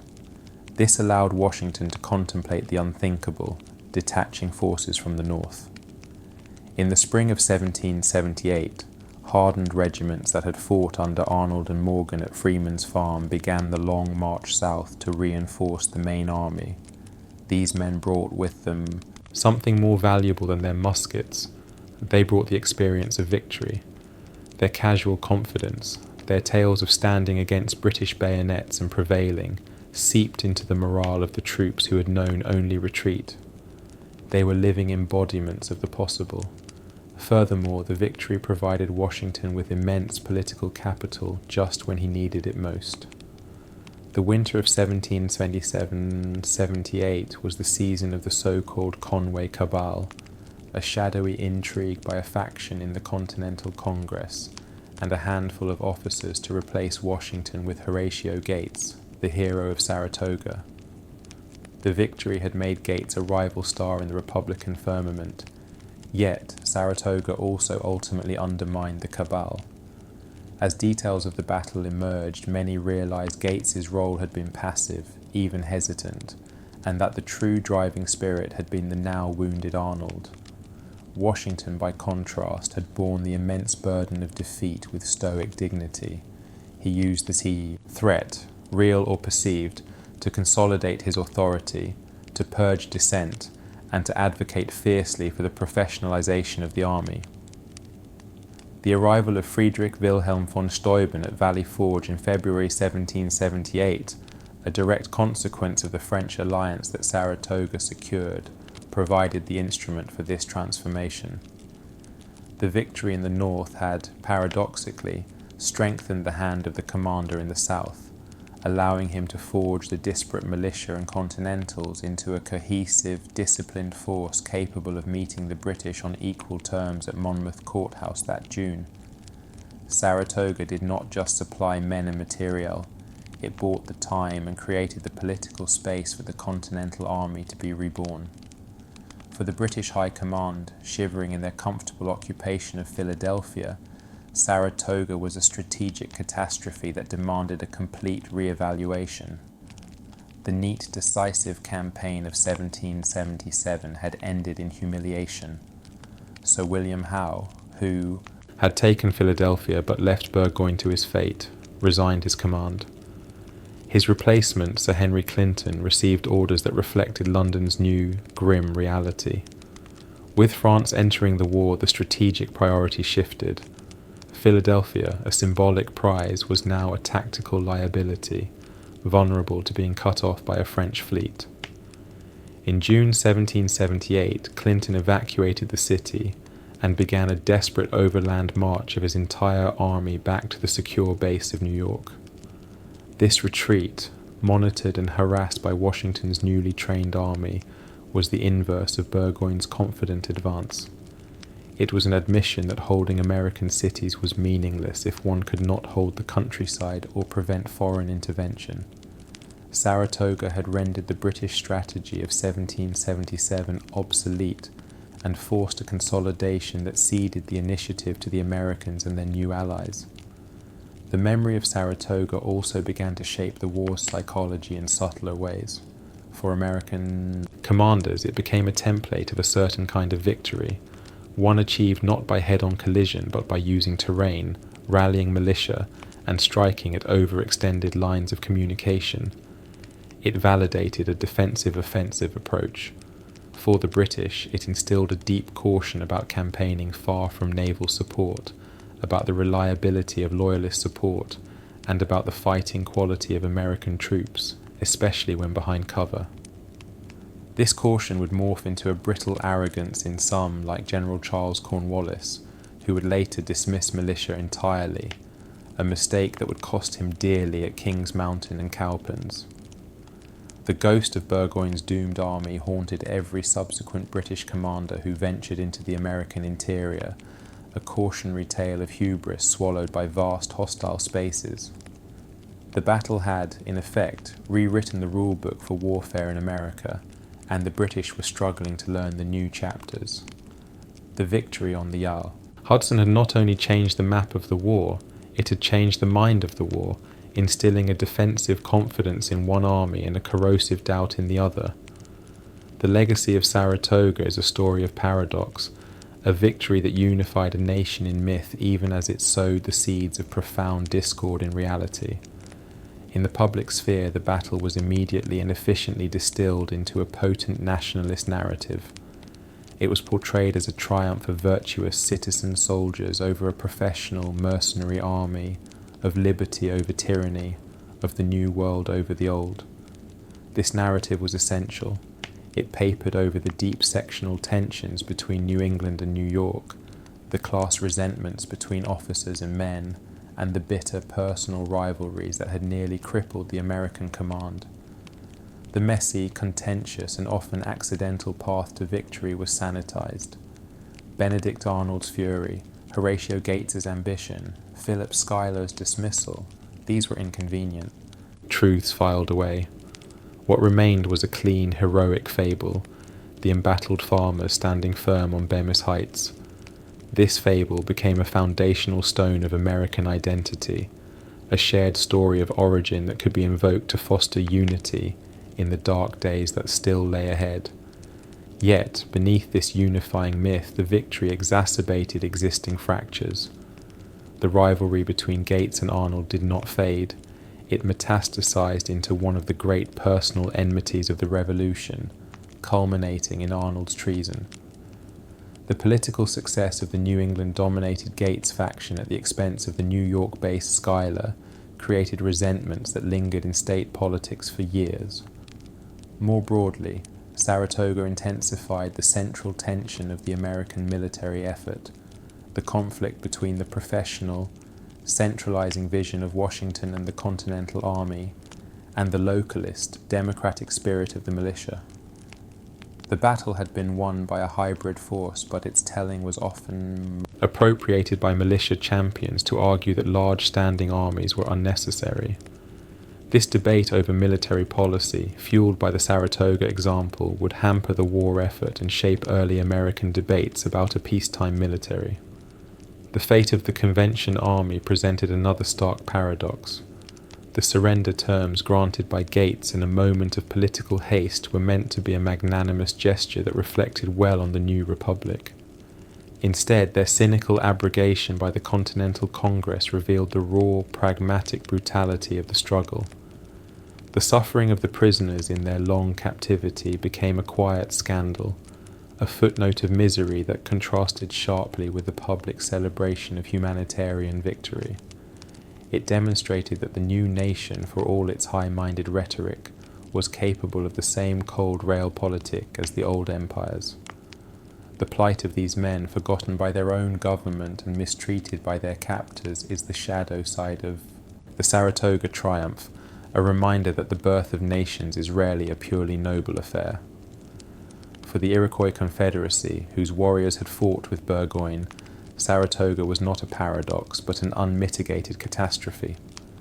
The campaign's failure and the heavy losses suffered by their Mohawk allies at Oriskany shattered the power and unity of the Six Nations. The Americans, now victorious and emboldened, no longer saw the Iroquois as a neutral force to be courted, but as defeated enemies to be punished.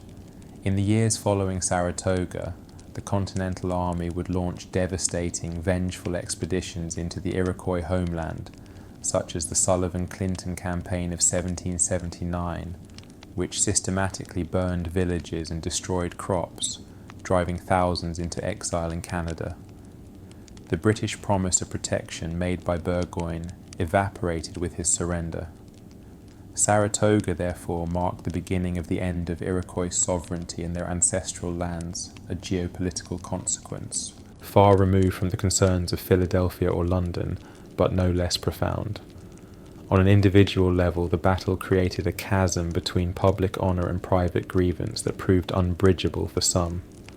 For every soldier who returned home a local hero, there were others crippled by wounds or trauma, left to the meagre and unreliable care of their nascent states.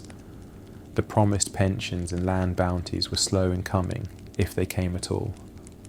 The disparity between the glorious cause and the grubby reality of veteran neglect became a source of post-war unrest, most famously in the Pennsylvania Mutiny of 1783 and later Shays' Rebellion. These men had learned at Saratoga that they could shape history.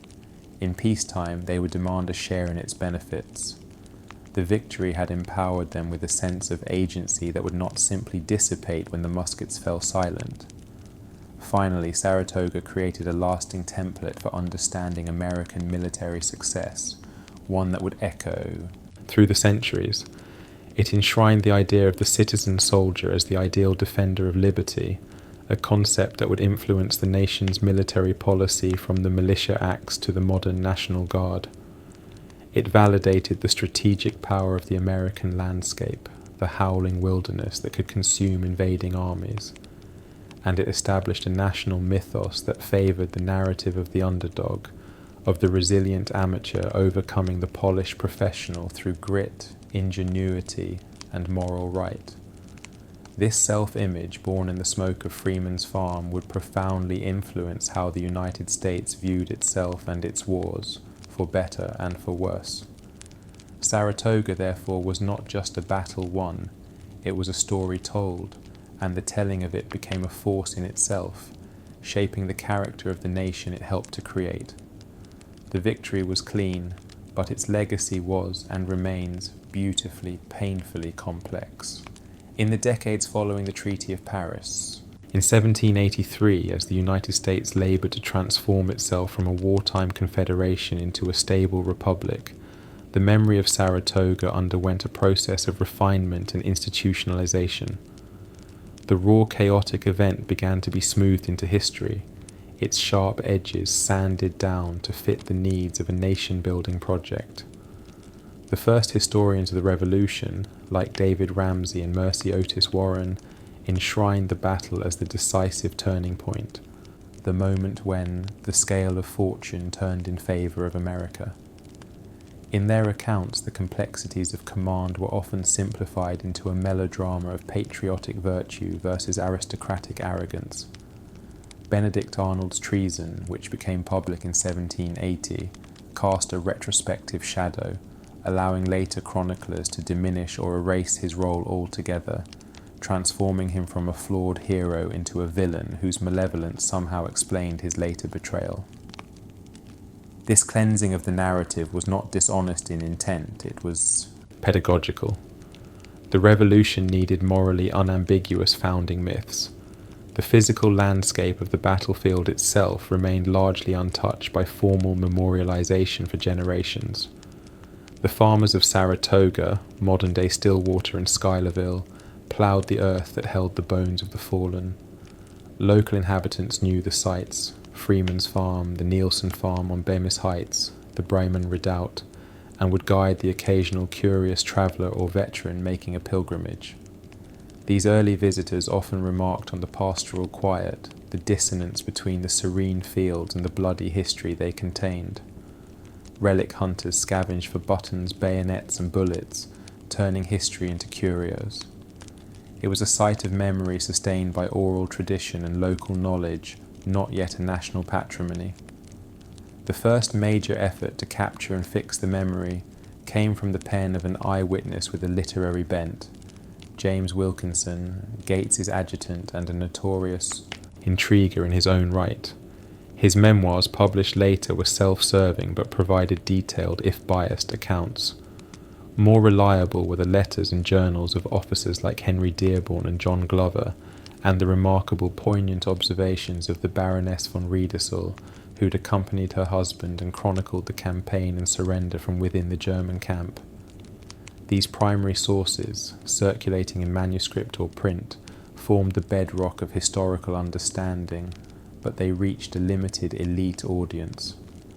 The true national monument to Saratoga in the early Republic was not made of stone, but of political rhetoric.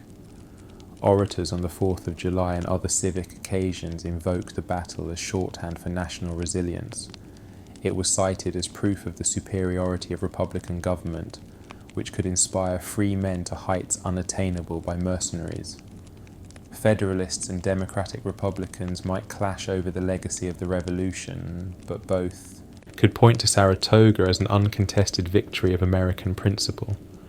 This rhetorical use further abstracted the event, divorcing it from the specific experiences of cold, hunger, and terror, and transforming it into a potent symbol.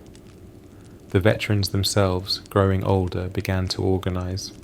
Their claims for pensions forced a bureaucratic engagement with the past, producing depositions and sworn statements that recorded personal experiences in stark, unvarnished terms. Through organizations like the Society of the Cincinnati, officers maintained a fraternal bond and a vested interest in shaping the historical record. It was often through the persistent efforts of these aging men or their descendants that the first modest markers were placed on the field in the early 19th century, simple stone pillars noting where Morgan's riflemen fought or where Arnold fell wounded. A significant shift occurred in the 1820s, with the visit of the Marquis de Lafayette during his triumphant American tour. The elderly French hero, who had witnessed the war's later stages, made a point of visiting the Saratoga battlefield. His pilgrimage, covered widely in the press, signified the site's importance not just as an American shrine, but as a landmark in the Atlantic world's age of revolution. It elevated the field from local interest to national significance. Following this, The rising currents of Romanticism in the 1830s and 40s changed how such landscapes were perceived. No longer just farmland, they were seen as hallowed ground where the spirit of the nation had been tested and proven. Painters like John Trumbull, though he never created a definitive Saratoga canvas, helped popularize heroic, staged visions of revolutionary battles, influencing how the public imagined the event. By the time of the Civil War, Saratoga's legacy was fully woven into the national tapestry, but it was a specific thread. It was invoked by the Union as a precedent for ultimate victory. After early defeats, a reminder that perseverance could turn the tide. Yet, the battle's lessons were ambiguous. It was also a story of a northern army defeating an invading force, a narrative that could resonate on both sides of the Mason-Dixon line. The process of memorialization accelerated after the Civil War, as a reunified nation, now seasoned by its own epic internal struggle, looked back with renewed nostalgia to its founding trials. The drive to formally preserve Saratoga as a historic site began in earnest in this era of reconciliation and national self-consciousness, setting the stage for its transformation from remembered landscape to managed monument. The battle was passing from living memory into history, and the nation was now ready to build a tomb for its memory and a park for its celebration. The late 19th century witnessed the transformation of the Saratoga battlefield from a landscape of memory into a formalized site of national patrimony, a process that reflected the United States' growing consciousness of its own history and its desire to enshrine that history in stone and curated space. The catalyst was the centennial of the Revolution. The 1876 celebrations across the country sparked a wave of historical reflection and patriotic fervour. At Saratoga, local historians and citizens, notably George S. Batchelor and John H. Brando, spearheaded efforts to preserve the endangered sites. Farms were being subdivided, developments encroached, and the physical traces of the battle, the crumbling remains of redoubts, the specific topography of the fields, were at risk of being lost forever to progress. Their campaign was framed in the language of sacred duty. This was not merely old land, it was hallowed ground, a term that gained potent resonance after the Civil War. The effort culminated in 1887 when the New York State Legislature appropriated funds to purchase key parcels of land on Bemis Heights. This act established the Saratoga battlefield as a state reservation, one of the earliest intentional preservation of a military site in the United States. The philosophy was one of reverent conservation. The goal was to restore the landscape to its 1797 appearance, to clear overgrowth, mark key positions, and create a serene, park-like setting for contemplation. It was an attempt to freeze time, to create a permanent physical rebuttal to oblivion. The early years of the park were characterized by a flurry of monument building, a testament to the Victorian era's love for commemorative grandeur and its need to assign formal credit. The most dominant of these is the 155-foot obelisk erected in the late 19th century, known as the Saratoga Monument, located in the village of Schuylerville, the surrender site. Its 4 niches were intended to house statues of the 4 American commanders, Gates, Schuyler, Morgan, and one left conspicuously empty. The niche for Benedict Arnold remains vacant, a stone void. Speaking more eloquently of his betrayal than any statue ever could, it is a monument to absence, a permanent architectural censure. On the battlefield proper, a forest of smaller monuments and markers sprang up, donated by the descendants of participating states and regiments. The New Hampshire Monument, the Rhode Island marker, the statue of the Polish engineer Thaddeus Kosciuszko, each staked a claim in the historical narrative. This practice, while honouring sacrifice, also had the effect of fractionalizing the memory. The battlefield became a mosaic of state pride rather than a unified national narrative. The most poignant of these is the Boot Monument, erected in 1887 by a former aide to Arnold, John Watts de Peyster. Located on the spot where Arnold was shot leading the charge on the Bryman Redoubt, it commemorates the most brilliant soldier of the Continental Army who was wounded on this spot. It pointedly mentions neither his name nor his treason, depicting only a cavalry boot and a major general's epaulette. It is a monument to ambiguous legacy, to the heroism that was and the tragedy that followed. The early 20th century saw the professionalization of the site's management and interpretation. The park was transferred to the federal government in 1938, becoming Saratoga National Historical Park under the care of the National Park Service. This brought a new, more scholarly and systematic approach. Archaeologists began to survey the land, unearthing musket balls, uniform buttons and camp debris, using material culture to verify and elaborate upon the documentary record. Historians produced detailed studies of the campaign, striving for a more balanced, less hagiographic account that reinstated the roles of men like Schuyler and the complexities of command. The Park Service also faced the challenge of interpretation for a modern public. They created a tour road, wayside exhibits, and later a visitor centre with films and exhibits. The narrative presented became more inclusive, acknowledging the role of the German troops, the presence of camp followers, the plight of the Loyalists, and the devastating impact on the Iroquois. The story evolved from a simple tale of American triumph to a more nuanced, transnational history of a world war fought on local soil. Yet, this very act of preservation and interpretation creates its own paradox. The manicured fields, the clearly marked tour route, the reconstructed cannons on precise replica carriages, all create a clean, orderly, and comprehensible space. It tames the chaos and the horror of the original event. Visitors experience a serene educational landscape, not the mud, smoke, blood, and screaming terror of October 1777. The park is a mediation, a filter. It protects the memories from being lost, but in doing so, it inevitably sanitizes and simplifies the past. The true battlefield exists now in two places, in the physical geography preserved by the Park Service, and in the inaccessible realm of historical imagination, which the monuments and markers can only partially and imperfectly evoke. The preservation of Saratoga is thus a monumental achievement of historical consciousness, and a permanent reminder of the unbridgeable gap between the curated past and the lived reality it seeks to represent. The process by which the raw, chaotic event of the Battle of Saratoga was transformed into national memory is a story of deliberate construction, selective amnesia, and evolving historical consciousness. In the immediate aftermath, the narrative was controlled by the victors, primarily Horatio Gates and his political allies. Their version emphasized a unified defensive triumph orchestrated by a steady hand. The complexities, the rancor between Gates and Schuyler, the insubordinate brilliance of Arnold, the pivotal role of Morgan's irregulars, were smoothed over or erased.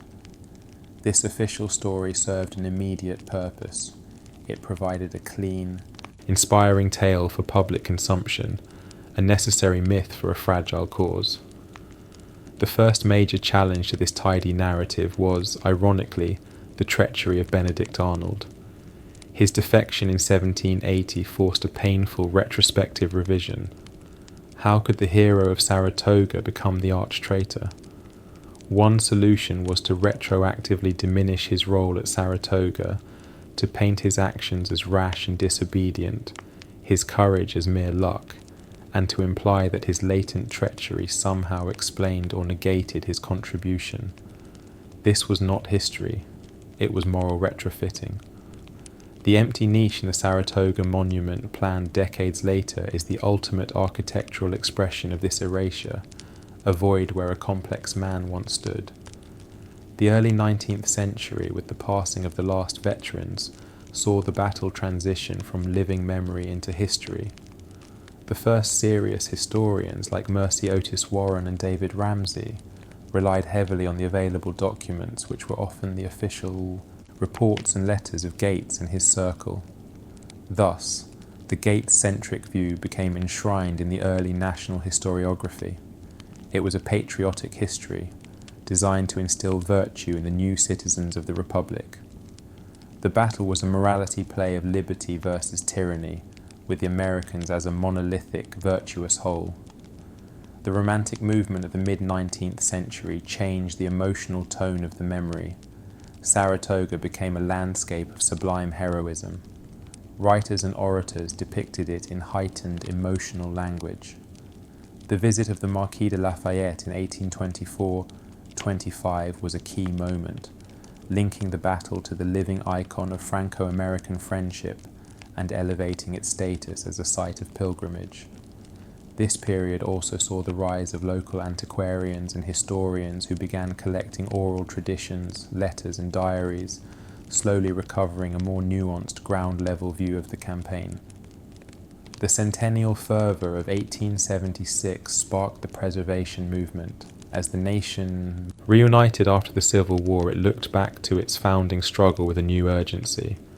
The Saratoga battlefield was threatened by development in agriculture. The drive to preserve it, led by figures like George S. Batchelor, was couched in the language of sacred duty. They were saving hallowed ground. This act of preservation was also an act of interpretation. Deciding what to preserve, which fields, which hilltops, was a decision about what parts of the story were important. The resulting park, with its tour road and monuments, created a fixed physical narrative in the landscape. The monument building era, late 19th century, added another layer. Each state and organization that erected a marker was making a claim on the memory. The New Hampshire monument celebrated Stark's men. The Boot monument silently honored Arnold's wounding. This created a fragmented memory, a collection of individual tributes rather than a cohesive story. The Grand Saratoga monument in Schuylerville, with its empty niche, literally set in stone the nation's ambivalence about its most problematic hero. The 20th century, under the stewardship of the National Park Service after 1938, brought professional history and archaeology to the site. The narrative expanded and became more inclusive. Exhibits began to discuss the German troops, the camp followers, the Loyalists, and the Iroquois. The role of Philip Schuyler was reinstated. Benedict Arnold's contributions were acknowledged, albeit within the context of his later treason. The story became less a patriotic fable and more a complex historical analysis of a multinational conflict. Today, the memory of Saratoga exists in multiple, simultaneous layers. For the casual visitor, it is a beautiful park and a story of an important American victory. For the historian, it is a rich case study in military, political, and social history.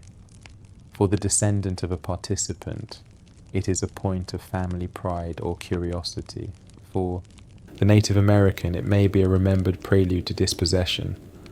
The battlefield itself is a palimpsest, the original 1777 terrain, overlaid with 19th century monuments, 20th century interpretive signage, and 21st century conservation efforts. The enduring challenge of Saratoga's memory is to hold these layers in tension, to honour the victory that made independence possible without glossing over the internal conflicts and personal tragedies that accompanied it, to celebrate the birth of a nation while acknowledging the costs borne by the vanquished and the collateral damage inflicted on indigenous peoples. The battle's legacy is not a single lesson, but a continuing conversation about the messy, costly, and contingent nature of history itself.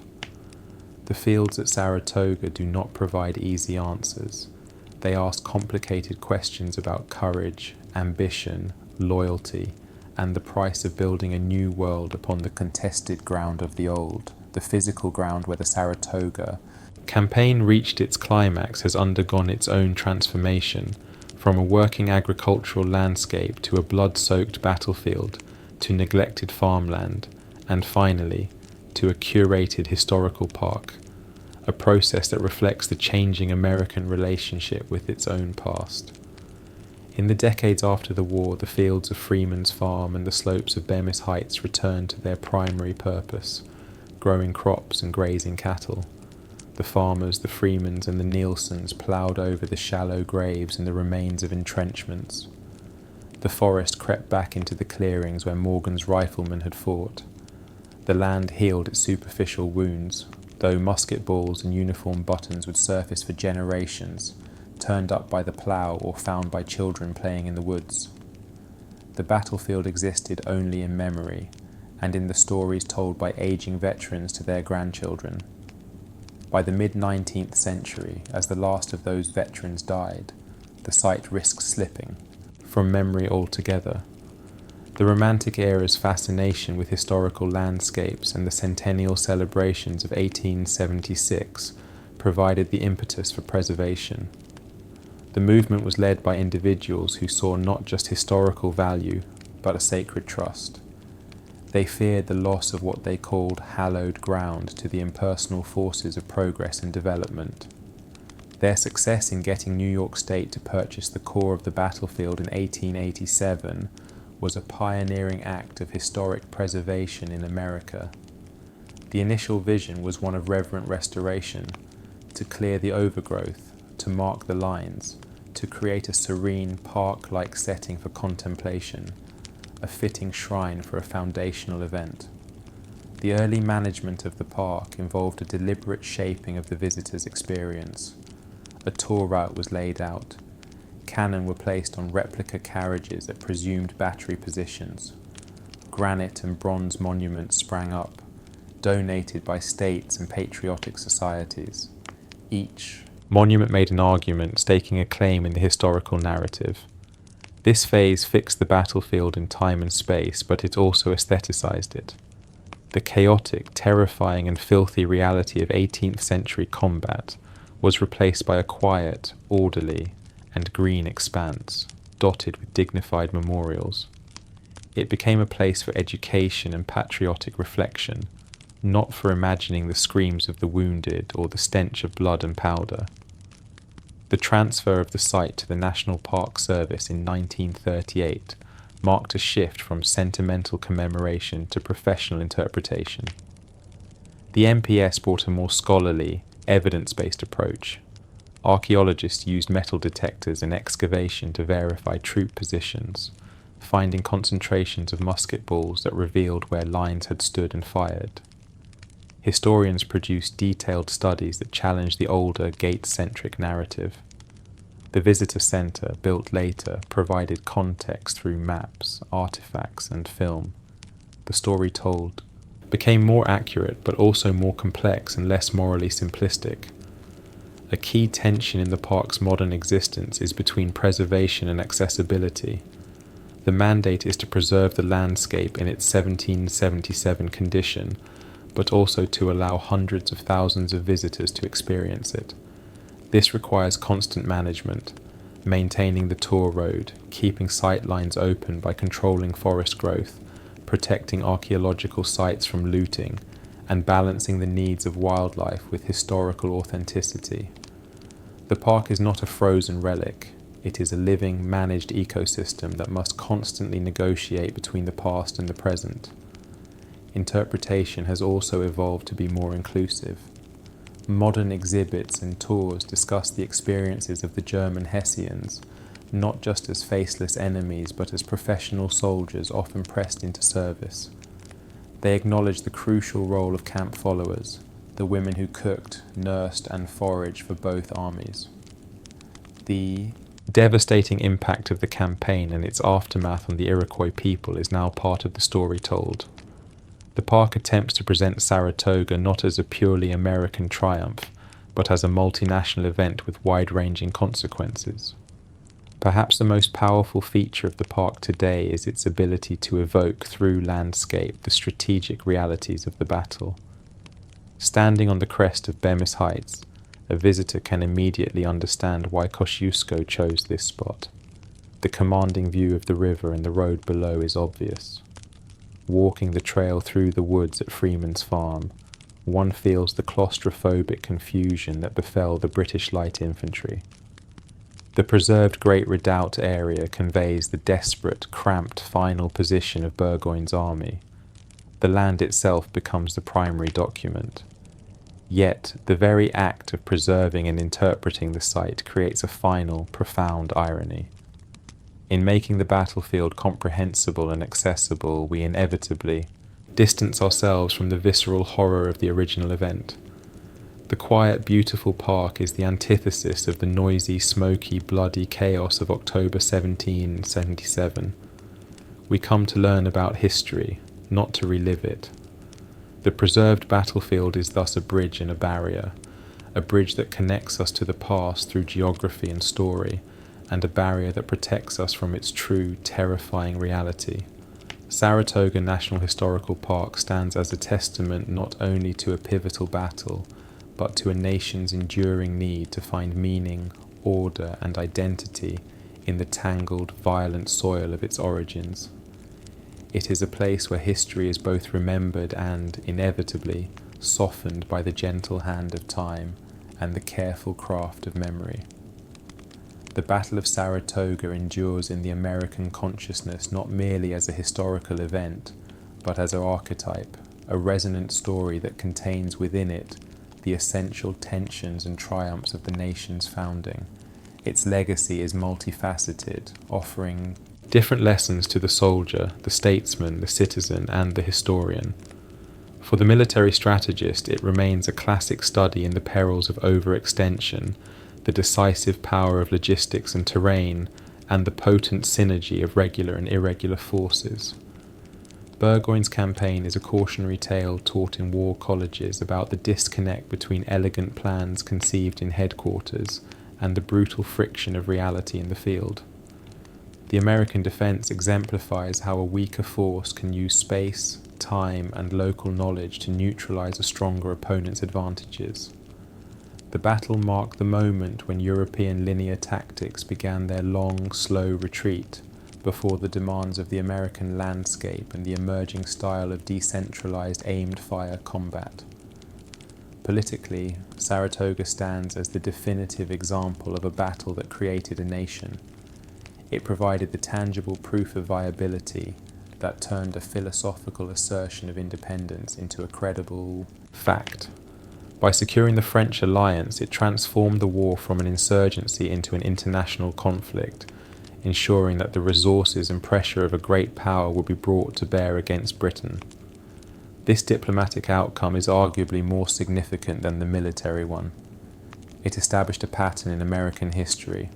The nation's destiny has often been shaped by its ability to draw old world powers into its conflicts, to turn its wars into world wars, thereby leveraging global rivalries to secure its own objectives.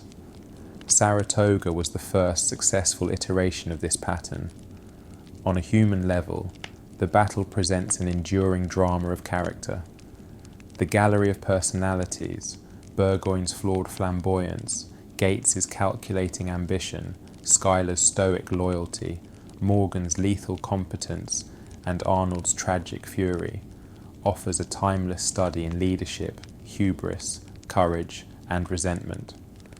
Arnold's arc, from the heights of heroism to the depths of treachery, rooted in grievances born from this very victory, is a Central American tragedy.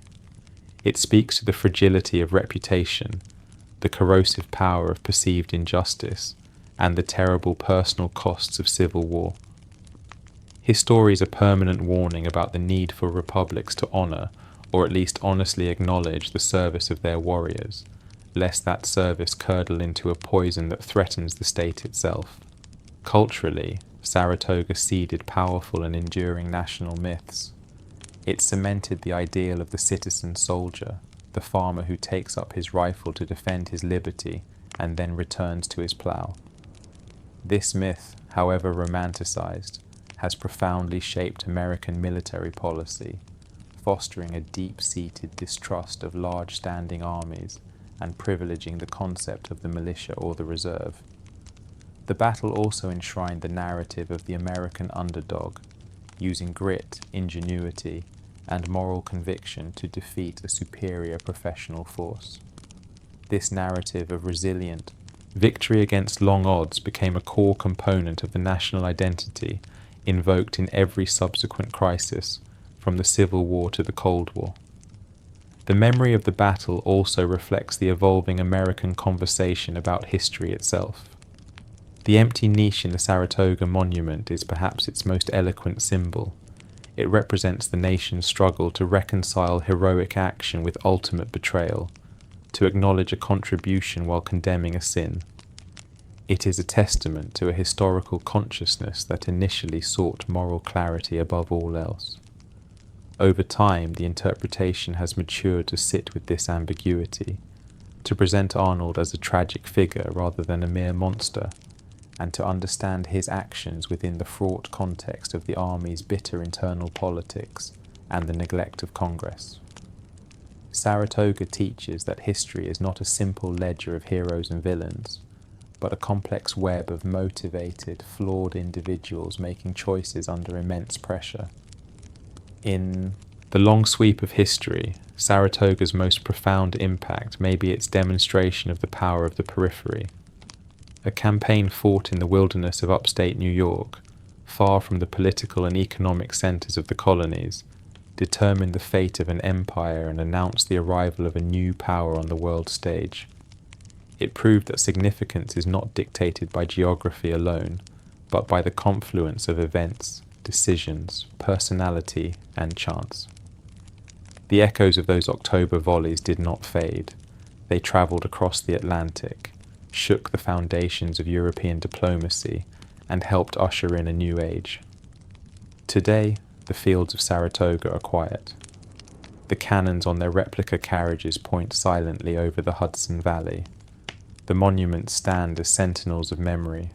Visitors walk the paths, listening through headphones or reading signs, trying to connect with a distant, violent past. For a moment they might glimpse it, in the slope of a hill, in the density of a woods, in the chill of an October wind that has blown unchanged for centuries. The Battle of Saratoga was the moment the American Revolution ceased to be a daring experiment and became a plausible reality. It was the hinge upon which history turned, a proof that a new nation could be born from an act of defiant, improbable victory. Its legacy is not just in the treaties it prompted or the borders it secured, but in the enduring idea it demonstrated, that will, terrain, and fortune can sometimes conspire to change the world, and that the course of empires can be decided in the unlikeliest of places by the most unexpected of people.